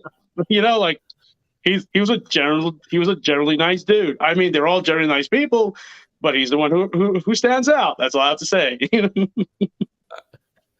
All right, guys. Now you were saying it was a tight race. How tight are we talking about, and who is runner-up? So the runner-up, I do believe it was Peach. Peach Momoka was a runner-up. She ended up getting about, but I think in last minute, like Jorge just went nuts. She had 18%. Jorge had 31. And you know what? I think Dan Mora had a little bit of love as well. The one that didn't get as much love, which I was a little shocked at, was Sotomaki. And I think largely because not a lot of people know Sotomaki's work that well. But because Sotomaki's work is mostly the Catwoman covers. So, but when you look at him, it's like, it's Michelle Pfeiffer. Like he draws Michelle Pfeiffer in such a way that you're just there, like you're amazed by it. By it. And so, you know, all these people, if you look him up in Instagram, you'll see that their artwork is amazing. Art Gem, another one that his art is gorgeous. I do believe that a lot of them have very similar styles. You know, like Dan Moore and Jorge Jimenez, I think their styles are very similar to each other, but at the same time, it's different from others. They have more of a pen markmanship to their work, if that means anything, like almost like ink wash style. Yeah. Meanwhile, you know, Sotomaki's is more realistic in nature, and Peach Momoka is, you know, watercolors. He did Earth 2, the revamped one, correct? Who? I think if you're gonna read one, Jorge. He's been around. He's been around. But that's the one I felt like. I think they kind of let him have a little bit of free reign because they're like, it's Earth 2, and the costumes he designed for. I don't know if he designed them, but the way he drew them. Yeah. Turn anybody on to that you can't. Oh no, yeah. Awesome. And as far as, like I said, he's going to be doing Nemesis. Nemesis is Mark Millar's world, you know, the Miller world. And if you have never read Nemesis, read it. It is what if Batman was Joker. Yeah. That's what it is. Guys, listen. What if he's Joker with the Punisher mentality? Jesus. But Nemesis is a villain. Nemesis is a straight up villain. So it's like, so that's what Nemesis is, and it is amazingly good. So definitely go check that one out. All right, let's go into we're going to go into our Kickstarters, guys. It's time for our Kickstarters. I know many Kickstarters have been waiting for this moment. We're going to be doing our first Kickstarter picks for this one. Now, not everybody knows the Kickstarters, but the idea is really to get to know these people. So the first Kickstarter award that we're going to be doing, again, this show, we love to support our Kickstarters because these are the guys that are coming out with stuff. They're doing their thing. They might show up. So let's take a look at The Little Engine Then Could, starting with Airhead by Mindy Indy. She had like seconds to meet it, right? Leon Not Lee, that great couple. They do a fantastic job. Made It in Disguise, another one that was great book. Right in the last minute. Disciple Todd Matthew, friends of the channel. He's actually does some of the wrestling stuff. Sacrimony, another person that has some ties to Pronto. And Rabbit's Badass Song, that is from Elson Flash Delirium. These are your Kickstarter books. So I know that you guys might not know them as much. I know Nate knows a lot. Oh yeah, I believe except for one, I helped promote them with Ralph on the Bed and Apple. All right, so we're gonna leave you for last, Nate. All right. But Gary, what did you pick anything, and did you take a look at any of these Kickstarters? I didn't see them yet. I'm just gonna say I think it's awesome that we're looking at them on here, and you're promoting them like this. So that's all I'll put to it. I want to check them out. So our boy Jordan is like mating. All right, Jeff, did you get a chance to see any of them? I know it was like, honestly, I didn't know any of these, but basing off the artwork, was it Badass Rabbit? Was that the last one? That's the one I chose. I really like the artwork on there. The artwork is solid, man. Flash is a good guy. Josh. So I backed two of these. I backed Airhead and I backed Sacrimony. And I've been reading Indira's stuff since Buddy and Friend. So I'm going to go ahead and pick that one. Awesome. Andrew. I actually backed Sacrimony. I actually bought a bunch of Sacrimony books.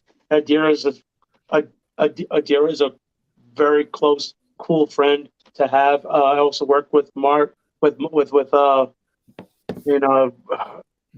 versus I worked with Matt with Robot versus princesses. I designed his map world for that, so it's kind of hard to pick between two friends. So like, and I'm gonna you get could them. pick both. Like, I'm gonna be that like, guy. let's just diplomatic. say, yeah, let's just say, I put more money in Sacrimony recently. So yeah, but yeah, Sacrimony is kind of that cool book where, and of course, Buddy and Friends is my favorite from her.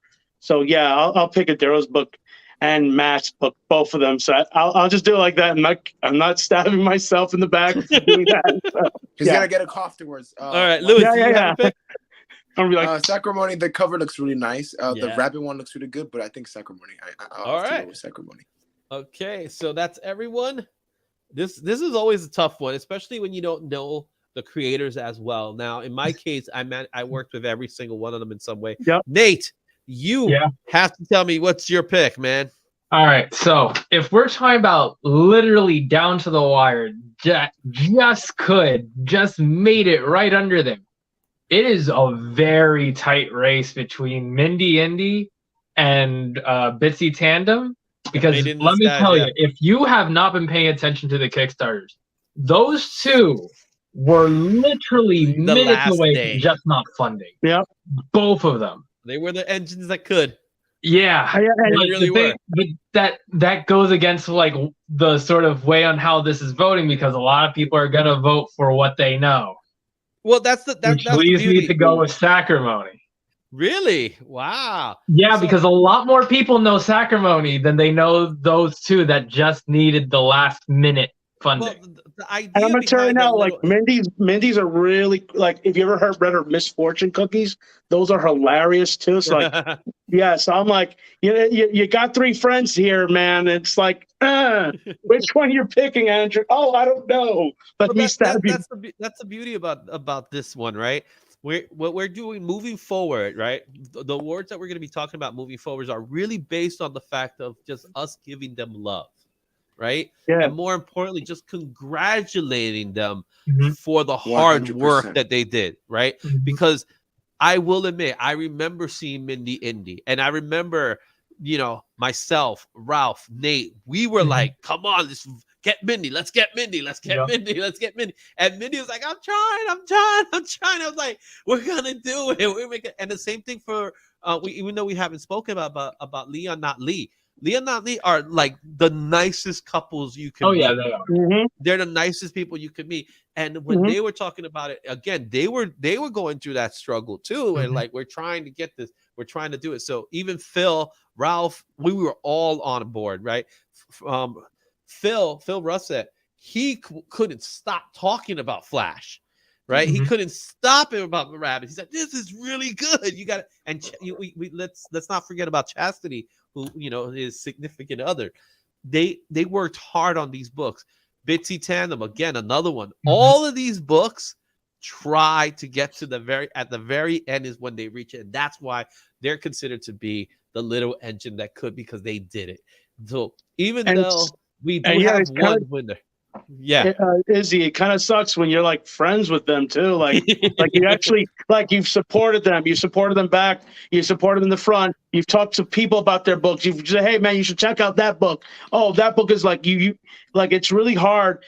And the cool thing about the little engine that could, it needs other cars so it could like become the big engine. You understand? Yeah. It's one of those things like, well, you're talking to 5 Kickstarters from this group, right? Yeah. Pronto Comics, man. We started the trend. All right, let's take a look at who won. They're all winners. Oh, but no, without who a doubt, ended they're up all getting the winners. most wins was All right. Bitsy Tandem got the most wins, man. yeah. So Made in Disguise ended up taking the win for that one. But again, nothing but love for everyone else, man, involved in that, because that's the idea behind it. Just to give you guys some insight about it. So as far as how everyone did, Bitsy had the majority of it. So Bitsy ended up having 35% of the votes. Oh, wow. Sacrimony was second. Yeah, it's a beautiful book, man. With 20%. Yeah. and then you had Mindy. Mindy had her points too, so she came in third place. So, and they all did well. I don't think a single person had made it. They made it. So there you go, Jordan. You did it. You guys did it. All right, now we're gonna go with the other group. This is gonna be the stretch goals. Now, the purpose behind the stretch goals really has everything to do with the fact that these individuals hit their goal pretty early. They hit pretty quickly, pretty early.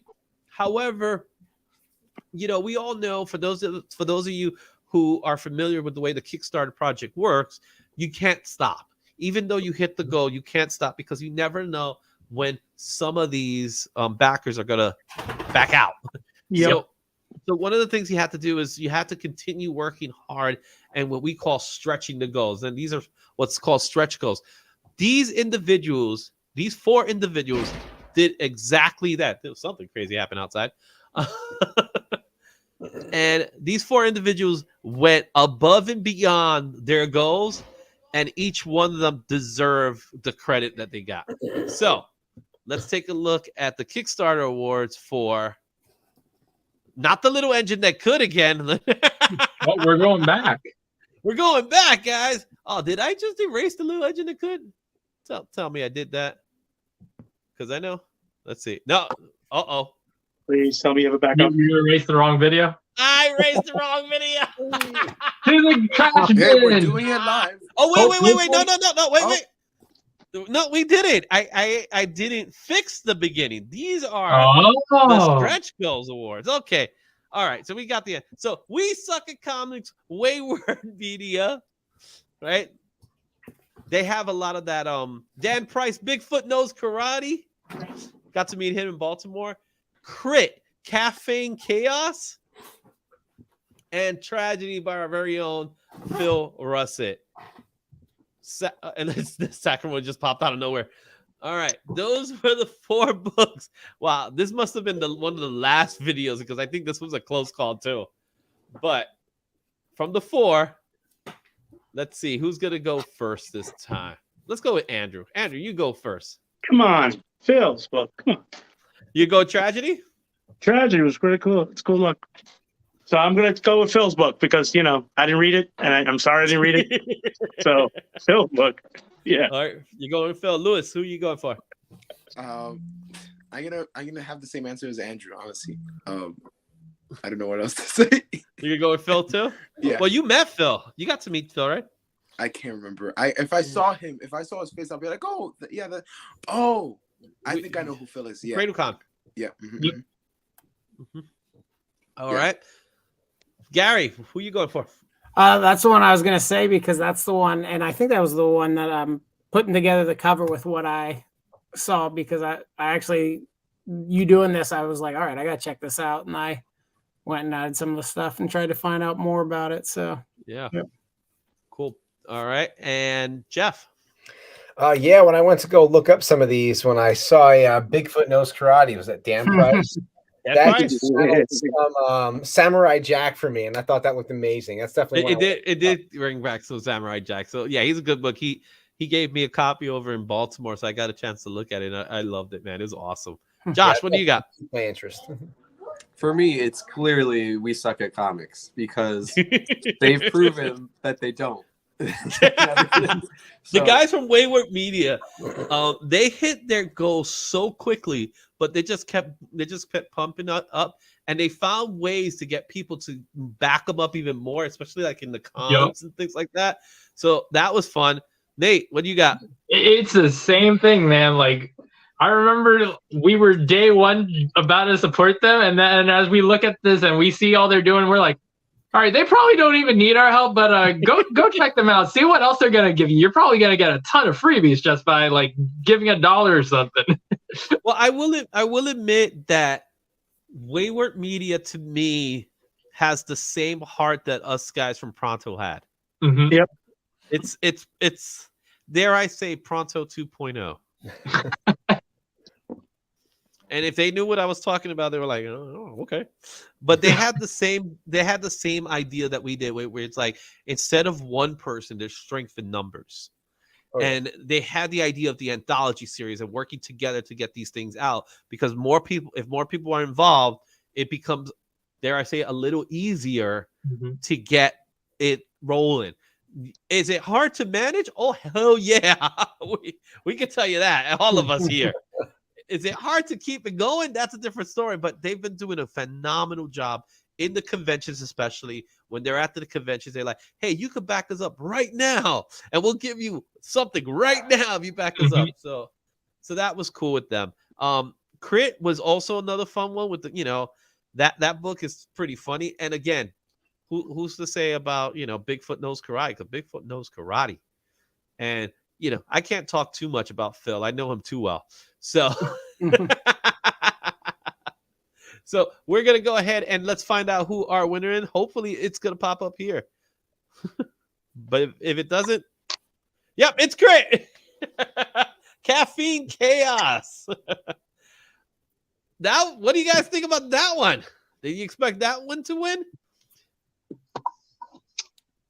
How much did it win by? 32%. But it's partly because it's a D&D adventure. Chris Sal was doing a fantastic job. We Suck at Comics was at 31%. 31%. So they were earlier. They were in the lead early on, but then Crit just came in out of nowhere. Like, they must have taken that caffeine and just like, let's do this.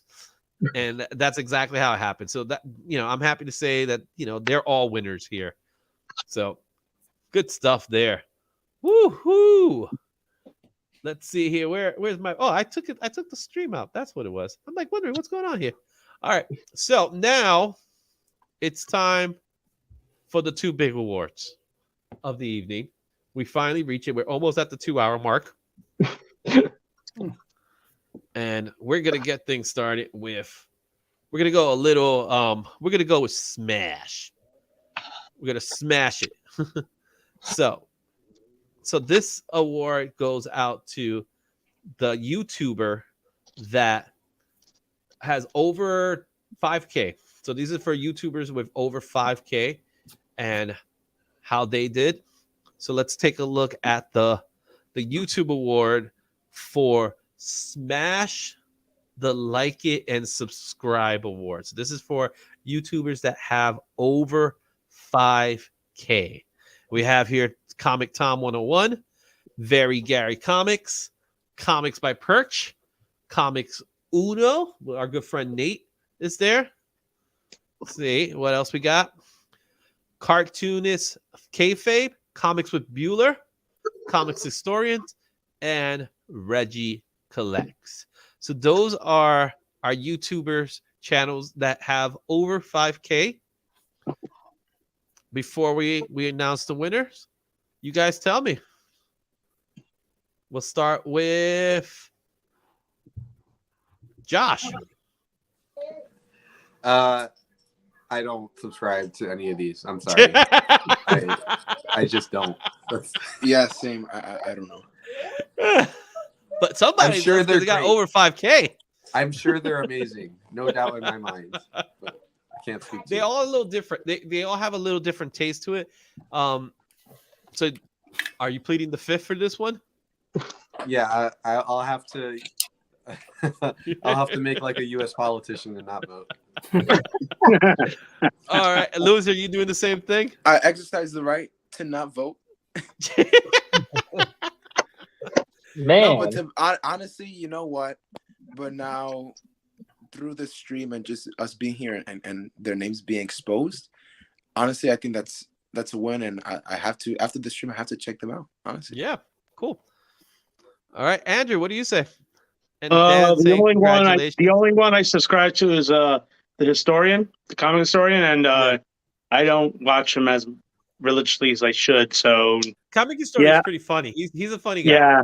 Yeah. So I'm just going to bow out. You're picking Comic Historian. That's what you're picking, man. Yeah. So anyone else, I was like, I'm sorry, but I'll check you guys out later. That's how it's going to have to go. All right. Sorry about that. How about you, Nate? I'm a comic historian guy. I've been watching him for a while, so. Yeah. All right. So Comic Historian Jeff, have you subscribed to any of these channels? Not subscribed, but Comic Tom 101 is the only one I've heard of. So Yeah. that's what I'm going with. Comic Tom 101 is becoming like a celebrity in some way. I don't know if it's good or bad. I like Comic Tom. I'm not gonna lie. I watch Comic Tom all the time. Can't help it. Gary. Yeah, I don't subscribe to any, but I have actually seen a few of those just by going through and actually seeing some. But come on, I'm gonna go with Comics with Gary or by Gary. Very Gary. Partial there, huh? But Very Gary, go. out of all of them, Very Gary is the local guy out of the group. He's a local guy, but he has a good following. He works with Erod a lot. We'll see Erod's in the list as well. Comic Tom is slowly creeping to be one of the most popular ones. Cartoon Kayfabe is really big. They've been around for a while as well. And I think Comic Historian is another one. Another one that I think a lot of you guys should listen to. Personally, I enjoy a lot is Comics by Perch. He mostly does commentary. He doesn't even do video. He just records audio, and that's like his thing. So he's more of a podcaster rather than the video guy. And Comics Uno, that's Kat. So if you guys know Kat, she's really good. She does reviews on comics. Reggie Collects. He's also good with news. He gives a lot of news. So all these guys are really good. They're entertaining to watch, but only one of them can be the winner, and the winner is the Comic Historian. Yeah. He's been around. Now, there was one that I didn't put only because he's well past 1,000. And that is Variant Comics. If you ever watch Variant Comics, Yep. Dude, he's at 1 million now. I think. He's way up there. He's beyond. So it would have been like a landslide if I would have put him. Another guy I like to put, I like Comic Tropes. So if you ever watch Comic Tropes, not bad. pretty good as well. So a good historian as well. So a lot of good stuff, man. So congratulations, go to the Comic Historian. Another guy who maybe for next year, Comic Drake. Comic Drake, yeah, I know who you're talking about. That's good. He's still under 500K. Yeah. So as of right now, I think this was the closest out of all of them. Comic Historians just beat out. He beat out Comics by Perch, and Cartoonist Kayfabe was right behind Comics by Perch. So that's how close all of these were. Comics by Bueller, I gotta give a shout out to Comics by Bueller because Comics by Bueller took the epitome of a man down by the river. He is in a van. Bueller is in a van with his comics. So there you have it. Take a look at his stuff. All right. We finally come to the moment that Nate has been waiting for. I've been waiting. Oh, boy. And this is the big one. This is the one we've all been waiting for, guys. The one that everyone voted for. Everybody wanted to see win. And this is the big YouTube award for Hit That Like and Subscribe Award. And the which you nominees should do are right now on the bottom of this video. That's right. The Izzyverse. Of course, I had to throw my name in there. Bitten Apple TV is in there as well. Yep, Ralph is the best. Nerds of the Round. Yeah. Our boy Sebastian. Comic Book Report. He's fantastic. If you ever watch his stuff, go check it out. Yeah. Get into Michael Gracia. Why are you doing this to Comics by the Bay. Our boys in Florida. Comics by the Bay. They're right down there in the comments. Yeah, Comics Top with Pop Van. I can't even say his name in there. Creation Com. That is Phil Russett's channel. Phil Russ's channel. Yeah, DJ Links. Okay, we got a DJ in our group, guys. And Erod 212, another great pal of ours. So, Izzy, you have friend battling friend. It's no good. That's all this is. Comics by the Bay. You guys gotta support Comics by the Bay. That's my boy, Marvel. You gotta see it. He's awesome. Go check him out, right? Go check out Comics by the Bay. It's definitely worth checking out and stuff. So let's go ahead and do that. And Josh, you keep bouncing off, man. I'm trying. All right, Gary, who's winning? I cannot stand people that just kiss butt and. But of course, I chose the Izzyverse. The Izzyverse. Okay, Gary picks the Izzyverse. Jeff, what do you pick? Here I am, butt kissing and pandering. Izzyverse. Andrew, who are you picking? Dude, you're gonna start a civil war here, my friend. An actual event. Oh, don't worry. Just say whoever you want. Just say whoever you want. Nothing bad will happen. Izzyverse, come on. All right, Lewis, who you picking? I say Izzyverse. I feel like this is that line from Star Wars: Revenge of the Sith where Palpatine is like, "I love democracy." So this is democracy, son, right now. Exactly. Izzy's gonna say, "I am the Senate," or "I am." Josh, who's your pick? All right, let's be specific here. It's not just the Izzyverse. It's we just lost Josh. No, we just lost. What is it? He turned off. He's having my problems. This is what I do on the app. This is the most important thing I'll ever tell you. Josh, we just lost what you just said. We lost him again. I know this is a conspiracy. Listen, this is a conspiracy. Josh, are you still there? We lost Josh, man. He's part of the Izzyverse. He's actually there. He is. Josh, go ahead. Tell us again what you just said.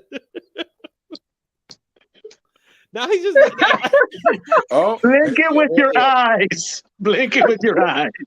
Write a sign. Write it down and hold it up. Oh, you see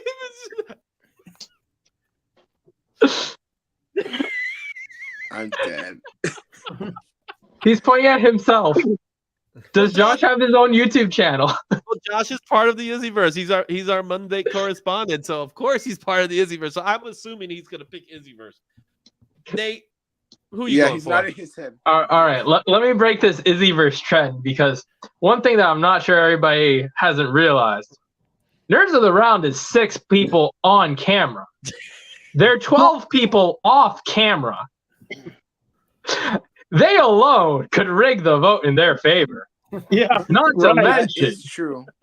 Not to mention.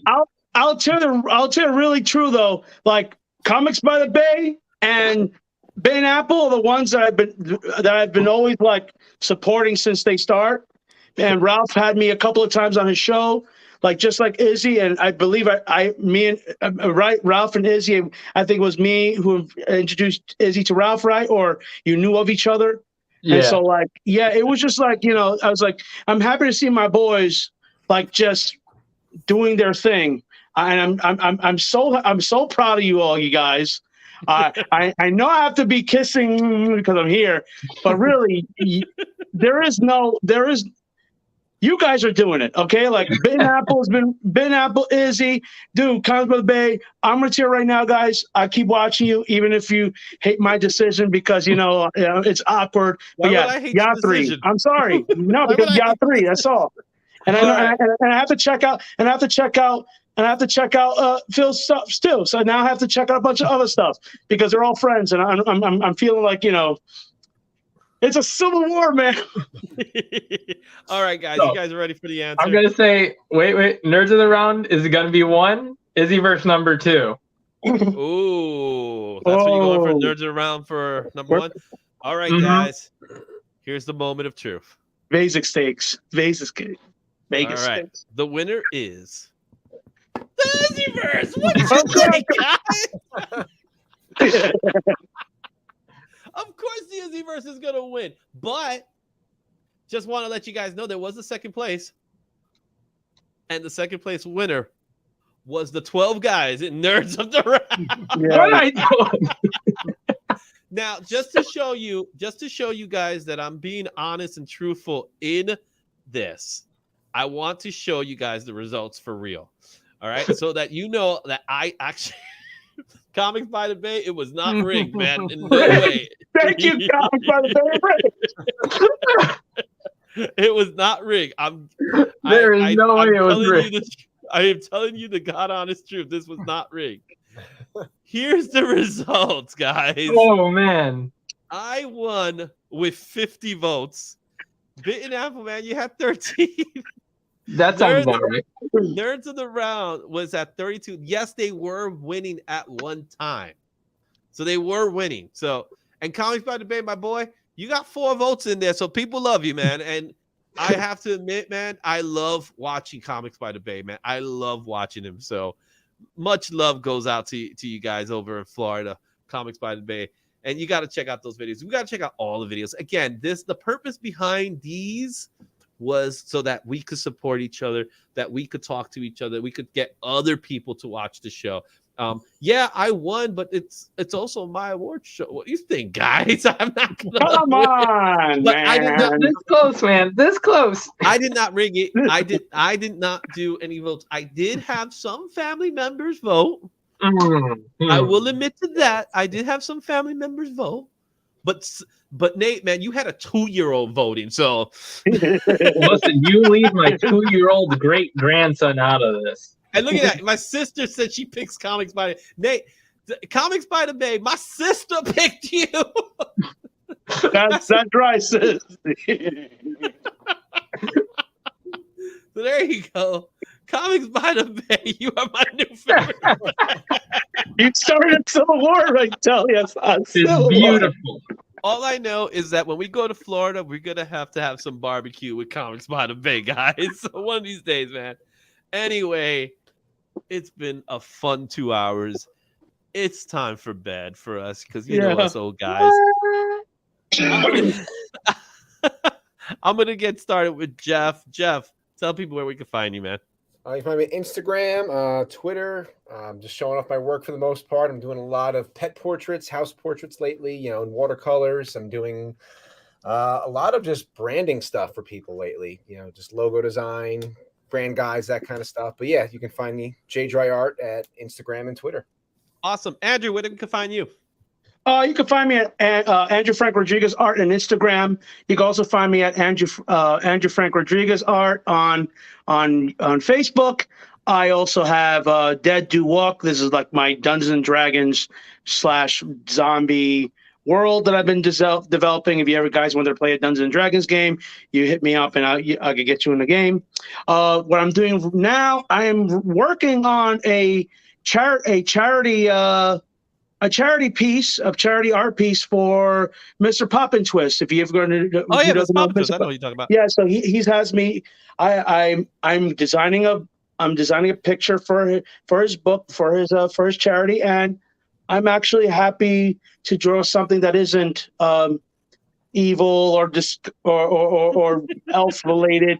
I'm drawing a bunch of balloon animals and happy children, and of course it's a map as well. So yeah, so guys, check me out on that as well. It should be out by February or March, and right. Yeah, and of course I'm working on a Dungeons and Dragons module as we speak, and I cannot talk about it. There are too many people looking at me saying you cannot talk about it. So yeah. But you guys already know I've already officially got work.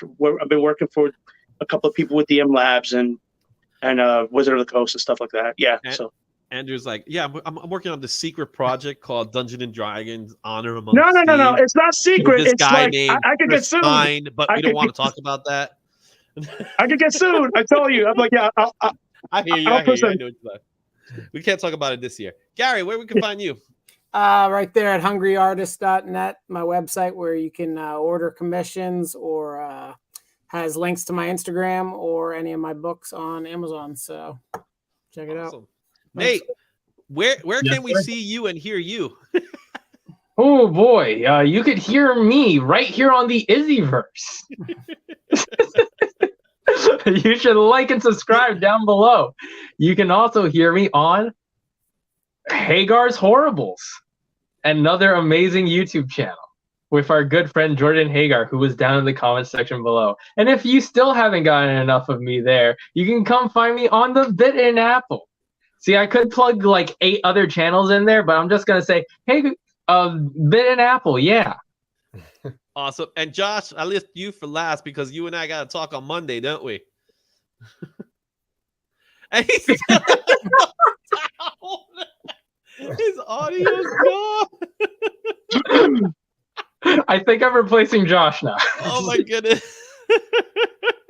I believe he's saying. Yeah, we lost our viewers right now. You it's like I guess this is over. No, but you can find me and Josh every Monday at the weekly comic pull list. We're gonna have a great pull list. We got to have our first pull list of 2023. I'm really excited about the titles that can come out there. Also, I just got to throw this out because Josh needs more love. We gotta support Josh through Whatnot. Josh does have the Whatnot stream. If you sign up to Whatnot using this promo code right there, you get $15, man. And you can buy one of Josh's comic books right there from using Whatnot. It also helps me out a little bit, so go share the wealth there. So go to Whatnot, get $15 credit just to get whatever you want. Josh is going to have another show. Josh, can we hear you now? When's your next show? Tomorrow? Just nod your head yes. Is it tomorrow? Tomorrow? No. Saturday. Just go like this. Like letters for Sunday. Sunday? 3 days. 3 days. About 3 days from now. January 1st. First January word. 3rd. We're playing part cheesy now, guys. Oh, Movie title. So if you go to Josh's stream, January 3rd, that's going to be his next show on Whatnot. So go support Josh there on Whatnot. Guys, it's been fun, man. It's been absolutely fun. If you haven't hit the like and subscribe, go hit the like and subscribe. We'll do this again next year. We'll have some other people as part of it, but we've had a blast here. We hope you enjoyed as much as we enjoyed it. Until next time, guys, Excelsior. All right, everybody.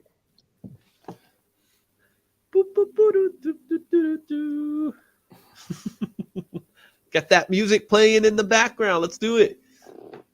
Let's put some dance music there. could we still talk?